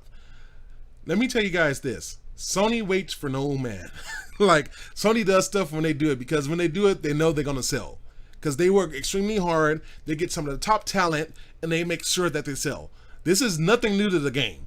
Ever since Nintendo screwed Sony back in 1993, 1994, since they screwed them, you know, and we got what's now known as the PlayStation 1, like, Sony has been on a rip to take over anything gaming related, especially for the living room. I've also been even hearing rumors about a new PlayStation Vita, a portable, you know, the little portable system. Like, I've even heard rumors of that. I'll doubt that's going to happen, but hey, I'll be excited if it did, you know. So we don't know what's going to go into it. In fact, on some of the Twitter posts that I'm following, some of the first-party developers, some of the first-party developers say they don't know everything that Sony's going to unveil this week. So, like, the first-party developers, if they don't know, Sony's really planning something big. Yeah, so that's that. Also, so I was talking about another event, right? So, PAX Gaming event. So everybody knows the PAX Gaming event is usually a big event. They have to go all digital this year. It's not like as big as E3, but you know, it was popular. It's also said that Sony will be available at that event this Friday. Friday, guys. Like, man. Like, so you're going to have an event on Wednesday and Friday? Dude, that's nuts. So, from what we know, the placeholder has been showing that Sony was in the slot. That graphic online has been removed, so they did take it off. And we're hearing that more games going to be shown on Friday. So I don't know if it's going to be PS4 games, VR games, or PlayStation 5 games. But we're hearing that Sony did have a placeholder for this Friday for the PAX Digital Online event. So they're ripping it and running, man. Like, they're really up for it. Sony is not playing no games. They're going for the kill. And like one of the YouTubers I watch, MBG, he's like, man, like, they might murder Xbox completely this year. Now, note, Sony did kill off the Dreamcast, guys, and I actually liked the Dreamcast. The Dreamcast was a great system. Honestly, I would rather have a Dreamcast than the N64 at the time. Or was that what was the Nintendo? The GameCube. Any GameCube or any Nintendo at the time. You know, I wish Sega was still a game system manufacturer, but of course, you know what happened, and they came up against Sony. You know, and when you try to go directly up against Sony, that's, yeah, you don't want to do that. Let's just say that. So, ooh, man. So that's a lot of stuff for Sony news. So we got our last subject of the day from Microsoft. So are you guys ready? As you see it here, that we got finally the Xbox Series S. What? The Xbox Series S. Yeah! Like, we finally got it. I've been telling Microsoft to do this, like, unveil it. But no, They still didn't initially unveil it. What happened was that this system was leaked. So basically, somebody had leaked it, and we certainly from the leaker, I didn't put it in the notes, but he's got like a cat on his picture, looking like Garfield almost. I can't remember his name, but he starts showing pictures and videos from this Xbox. So we would, it's like amazing, because from what we heard, that Microsoft said that these was stolen. Like, these pictures and videos was stolen from Microsoft from somewhere. So like somebody had said that was watching, I think it was on MBG's podcast earlier this morning. Like, somebody must be working from Sony inside of Microsoft or something like that, because like, you know, how is this stuff stolen? Like, how do you steal, like, you know, these slides and stuff and leak them out to the world, you know? And they also have, I didn't put them in this in my slides, but they had like extra videos and stuff like that was only supposed to be made for the public, not even for the public, but just for the journalists. That's what I meant to say. That's only made for the journalists. So we have a few things here, and I should have a video coming up next, so let's go ahead and watch the video.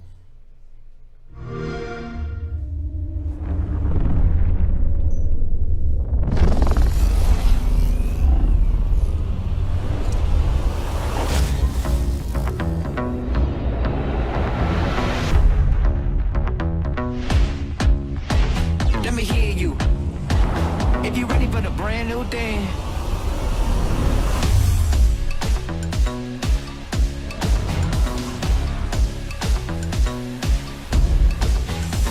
Good, yeah, I'm on one. Went from broke to having everything I wish, huh? We ain't slowing up, this a light speed. A lot of y'all ran out of gas trying to catch me. Dang, it's a new thing, man, it's a new dream. Can't nobody stop me, fake kinda obscene. Man, I'm trying to plant a money tree in the concrete. Yeah, this a do it till I die kind of vibe. I don't see myself, I just do it for the tribe. I can see me ever giving up, it's alive. Make the whole world come alive, yeah, yeah. Get ready for the new thing, let me hear you. Get ready for the new thing, let me hear you. Get ready for the brand new thing.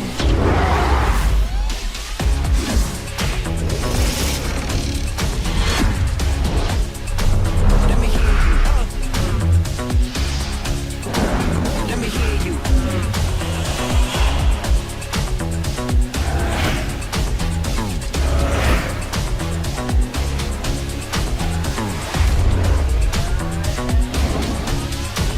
Let me hear you.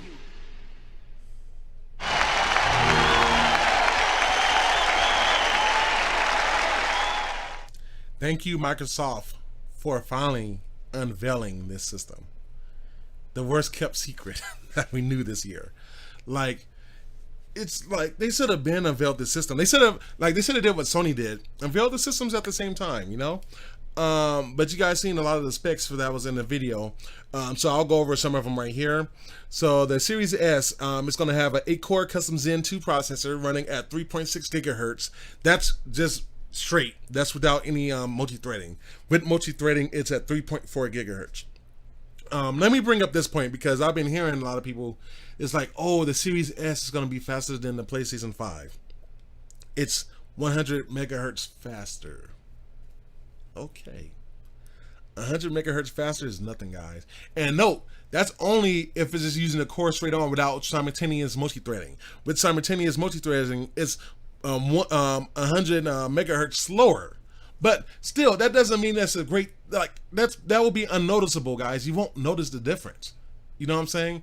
Like, you won't notice the difference at all. So I don't know how that became a thing. People, and this was coming from like I think like people from like IGN even. Like, I'm like, what? Like, that makes no sense. That's just like saying if I have two Intel processors, you know, I have like the 9500 versus 9600. Like, it's not that great of a difference. You know what I'm saying? It's not. You're not going to even notice it. Honestly, you're not going to notice it. Like, that was just stupid to say. But anyway, moving on. The GPU. So the GPU is a custom RDNA 2. It has 20 CUs at 4 teraflops at 1.565 gigahertz. So now note the PlayStation 5's got about 38 CUs, and then the Microsoft Xbox Series X has about 52.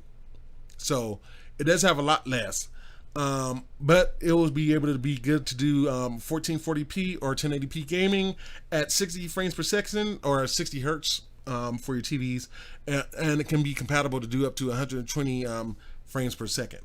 So you have that going for you. Let me see, what's this next slide? I think I just had the system. Yeah, so we can play that. So you have that. It's going to have, and I don't never understand how Microsoft does the RAM, but they have 10 gigabytes of RAM total, but 8 gigabytes of the RAM is going to be running at 224 gigabytes a second, and then 2 gigabytes is going to be running at 56 gigabytes a second. Now, this is one thing I don't understand at all. Why do they split up their RAM where it do different speeds? You know, because like for the Series X, like you got 6 gigabytes that's running at a slower speed, and then the other 10 running at a faster speed. That makes no sense to me, but hey, different strokes for different folks. Sony PlayStation, all their RAM is going to run the same. Because to me, like when I'm putting together a PC, I'm not going to say, hey, I'm going to choose a slower RAM for 6 gigabytes. No, all of them are matched up the same. So whatever, it's weird. It is what it is. They will have in the Series S, a 512 gigabyte SSD at 2.4 gigabytes per second uncompressed, or you can do 4.8 gigabytes compressed. For that's about the same as the Xbox Series X, same specs. You will have expandable storage, 1 terabyte Seagate expansion card, and you can do a USB 3.2 external HDD support, or honestly, just put an SSD in it, guys. SSDs are pretty cheap. So you have that going down for you. And then the price should be about $300. So now this is what I'm hearing. I'm hearing that they're taking a massive loss, and maybe I'll talk about this later. Let me see. Do I have this at the notes? I don't have these on the notes.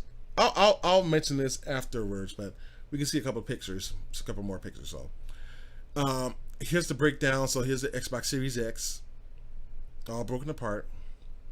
So you see you have the chassis, you have one of the heat sinks right here, you have what looks like to be the fan assembly and the power storage.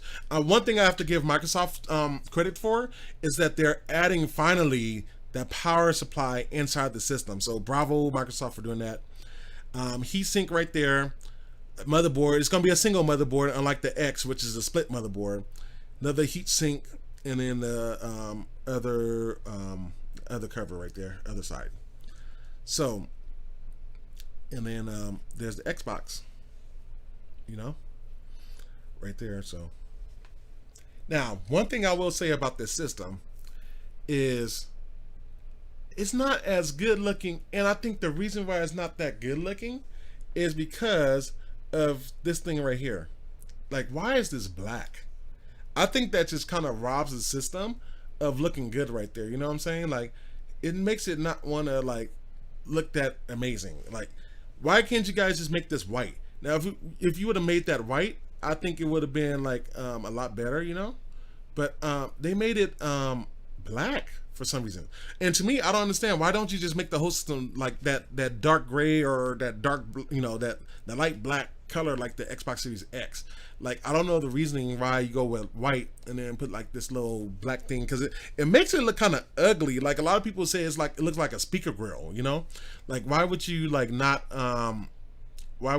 like just make this the same color? Like I wonder who in the design team thought that was good looking, Somebody without no flavor, I guess. But anyway, you guys see the specs right there. I already ran over them. So your Zen 2, you got your RDNA 2, your 1440p gaming, 10 gigabytes RAM, 500 gigabytes of SSD, which I felt like they should have just went ahead and put a terabyte in it.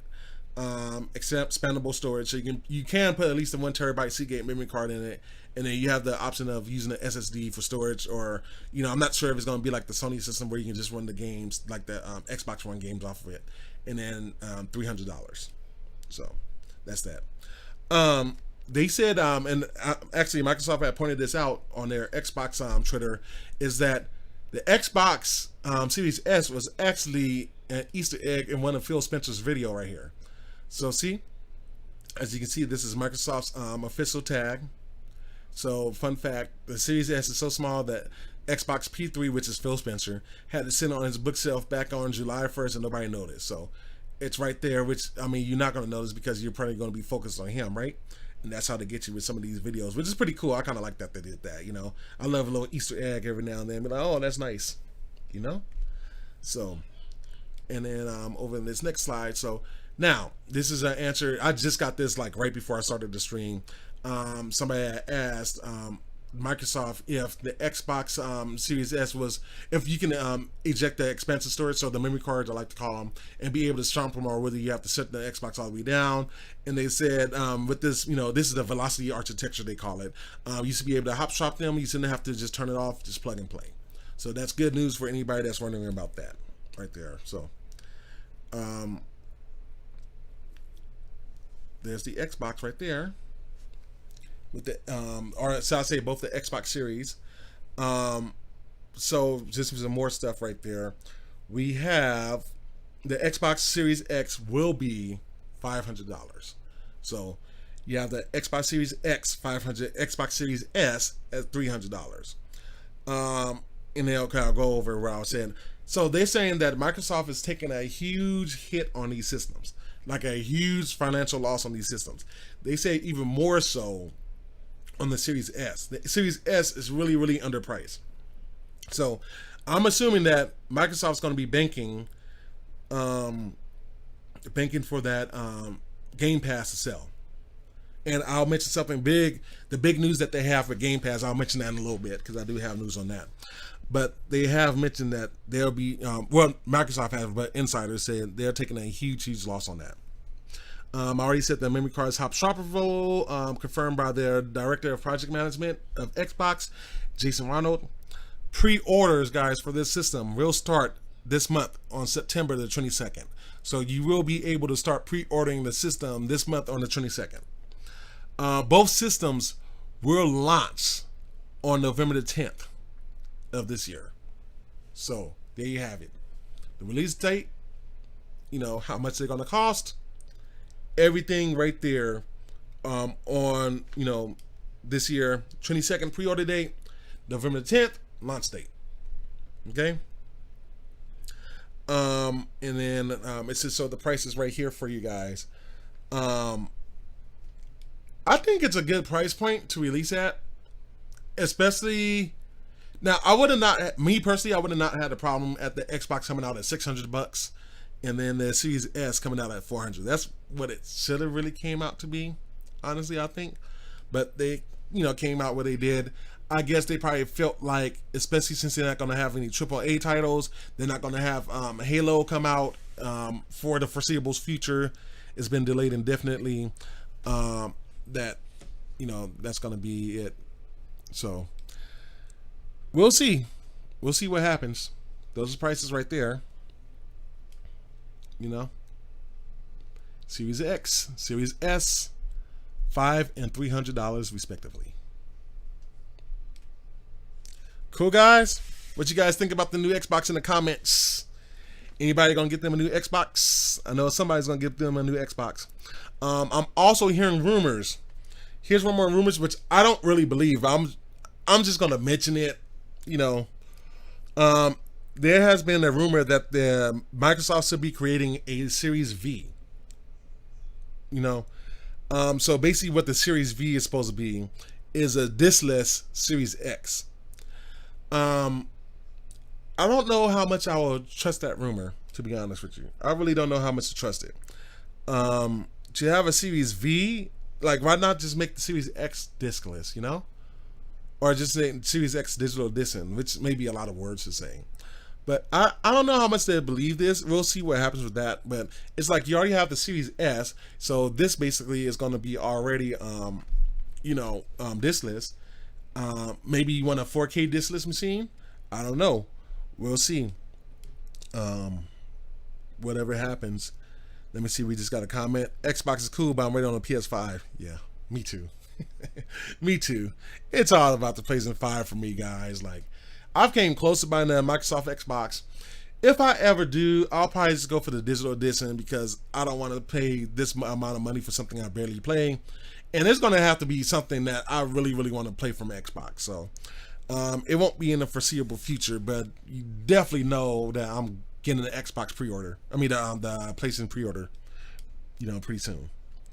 Now, are you guys ready for some more big news from Xbox?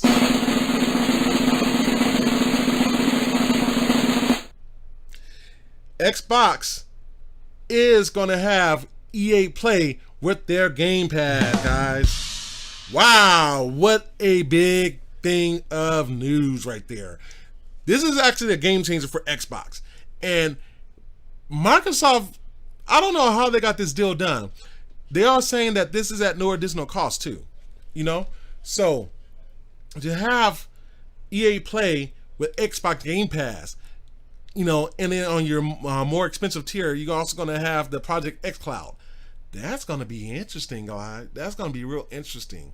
That just brings a whole new volume to Xbox Game Pass, because now you're going to get Madden. What did I put on my notes? You're going to have Madden. You're going to have FIFA, Plants vs. Zombies, The Sims 4, Battlefield, Battlefront 2, Anthem, and more. You see over there, you also got NHL, you got UFC on there, you got Titanfall on there, you got Apex Enemies on there. So you got all these games that people play. All this stuff is going to be available, guys, on the Game Pass for no additional cost. That's a great, Microsoft? Great move. Great move. That's a really great news. Oh, I didn't even see this. Mirror's Edge. They're gonna have Mirror's Edge, guys. Mirror's Edge. So if you guys look up here, why is my pen thingy not showing? Why is my pen thing? There we go. It's just lagging a little bit. Guys, look over here. Look over here. Mirror's Edge. I love that game right there, guys. I love that game. If you like parkour, action, and then this is like a regular action game, guys, Mirror's Edge, man. I just now noticed that, honestly. Just now noticed that. Of course, it's available for PlayStation 2, just throwing that out there, but I love Mirror's Edge, man. I love playing as Faith. It's an awesome storyline, too. So, yeah, guys, that's some big news from Microsoft, man. Bravo, Microsoft. That's some great stuff right there. So, that's pretty much what all that we have for our news segment. I'm gonna go over a couple of more things before we end this podcast. That for those of you guys that knows I got a Patreon. So if you guys really want to support me, I do have my my Patreon. So my patrons are called Techies. So the Keyse Review Techies. So we got 2 tiers right now, right? We got the regular Techie and the Techie Premier. I also had a tip bucket where people just want to give a couple bucks. Nobody has used a tip bucket yet, so I am phasing out this week. I am phasing out the tip bucket. I am unveiling a new tier to the Patreon. I'm not going to unveil it until next week because there's a couple of things I still got to work on. I've had it since I created the Patreon, so it's been there, but I haven't unlocked it yet. But it is currently on my site. You just can't see it yet. It is a more expensive tier. And I've had a couple of people ask, well, why don't you just make the Techie your cheapest one and stuff like that? And, I was trying to just fill it out, because this is my first time doing this whole Patreon thing. And I'm thankful for the people that supported me in the Patreon, really. I'm really, really thankful. We got about 4 people, supporting me. I just got my first paycheck, so that helps out a little bit. So thank you guys. Let me give a hand clap to you guys. I appreciate it. I really, really appreciate you guys supporting me. I appreciate you guys giving me, going beyond and supporting the channel. And hopefully there's more to come. But it will be a new tier that's get added on. I will unveil that for next week's show. Also, what should be coming out for next week's show? So we're gonna show this logo. So if you guys know, we got HDM Records, right? So HDM Records, they're helping me out. A lot of the music, I really, really appreciate them. Hadley Morrell, Patricia Shanahan has really, really, done me a lot of favors and helping me with the show. They are going to be sponsoring next week's episode because we're going to have a giveaway, guys. We're going to have a music giveaway next week. So one of the albums that we will be giving out is Eddie Heran. See that? I'm going to speak out. So you hear a couple of his songs, and I'll probably make sure they play onto the thing. But you see like the nice packaging. Look at that. Ooh, actual CD, guys, not digital. Look at that, actual CD, right?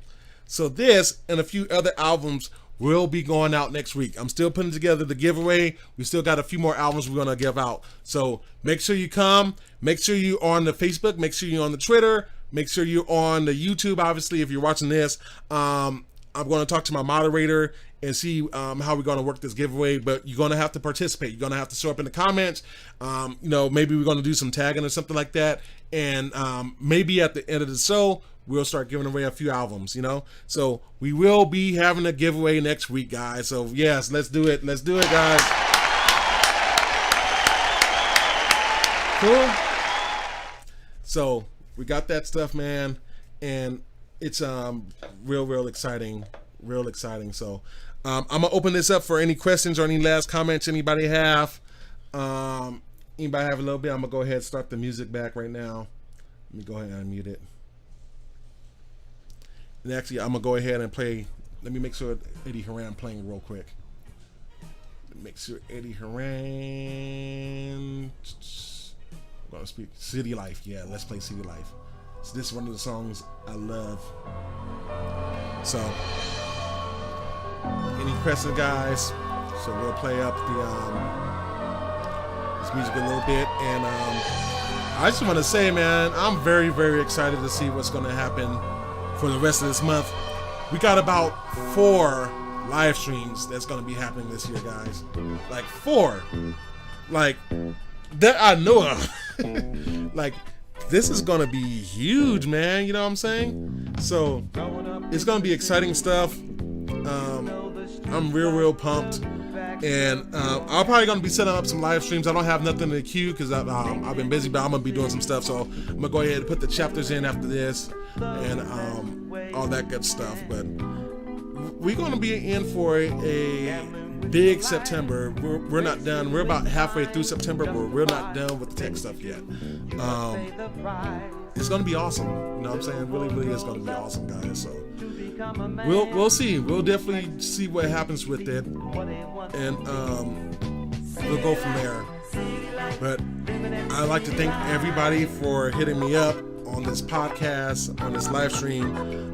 Again, if you guys are, well, first of all, you know, everybody, if you guys do me a favor, hit the like button, please, right now before you log off. Hit the like button, support me onto the channel. Again, that helps whenever you guys like. That will get me up on YouTube a little bit more, you know, and then a little bit more, and then a little bit more. So please, first, everybody that's watching this, hit the like button, please. Also, if you're new, thank you for watching. Go ahead, hit the subscribe button, and then hit the bell notification, so you'll get, you know, news or alert whenever I upload, whenever I go live, all that good stuff. Got a lot of content still in store for you guys this month. All that good stuff. Let me see. We got a wow, what a great fully packed episode. Awesome job. Yeah, that was a huge episode. I'm gonna have to start getting a bigger. This is my water cup. I don't think this is big enough no more. Like my voice is done. We got some woohoos by Michelle Williams. And then Jania Wyatt says, great show, looking forward to future shows. I appreciate it. I put in a lot of work on these shows, guys. This episode I was honestly working on for about 3 nights. You know, or so I say 2 nights in the morning, because I finished it off this morning. Because I fell asleep last night, I was tired after playing the game for a little bit. So and watching the Lakers win, guys. Let's go Lakers. And my brothers had told me before this live stream that the Clippers lost today, so they will be forced to go against the Denver Nuggets in a game 7. So honestly, I do want to see the Clippers, because I'm sick about hearing about LA. But if they lose, guess what we're going to be saying? Same old Clippers, baby. Same old Clippers. So also, we got some football action that I'm going to be watching after this. You know, get on. I'm looking like I'm winning in both my leagues, so that's awesome to see right now. But yeah, guys, I really thank you guys for watching the show. Again, make sure you hit the like button. If you haven't already, hit the subscribe button. I think we're at 57 users before the show, so I'll check it in a minute to see how many we had. But thank you for supporting me. And if you want to become a Patreon, hit the Patreon in it. And you know, $5, $10, will be the subscriptions right now. And then, like I said, I'm gonna be unveiling the new subscription on next week's show. So I'll make a big deal out of it. So I appreciate you guys. Love you guys. Please be safe. You know, a lot of stuff going on. We got COVID over here in Cali and a few other states. We're dealing with the fires, and it's, you know, the air quality is kind of bad, guys. So, you know, make sure you wear your mask, guys. Be safe. Make sure you social distance. You know, wash your hands often, and stay in the house when you don't need to go out, guys. I love you guys. Respect your neighbors. And my name is Markeyse. This is the Keyse Review. Signing off. Peace. One. Take care of yourselves out there. Later. Living that city life. You wanna be a star with broken dreams. Oh, city life, living that city life. City life, living that city life. Making it in the city, doing the best you can. Oh, city life, living that city life.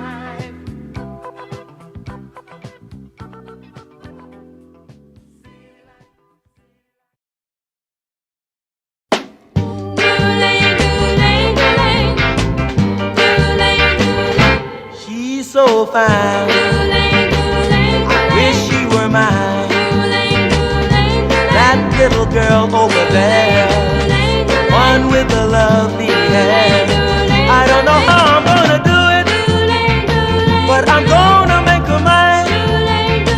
If it takes me forever, it's just a matter of time. She's a soft-spoken girl, also seems kind of shy. Makes me wonder why. Shouldn't even give her a try. But then again, she can't shine.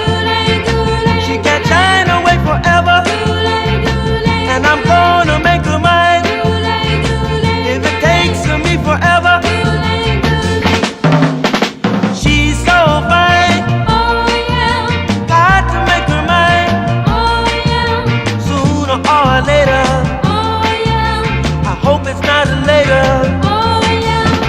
Got to get together. The sooner the better. Just can't wait.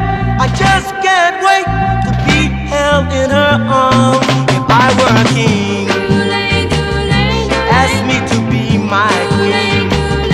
I'd do anything that she has, anything just to make her my own. Well, she's so fine.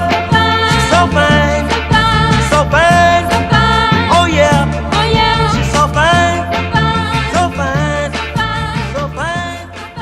So fine.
Come feel the fever, let the madness get to you. Then you, girl, come to dance. Get up on the floor and shake your body loose. Work out, have yourself a ball. Get crazy.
can see me styling.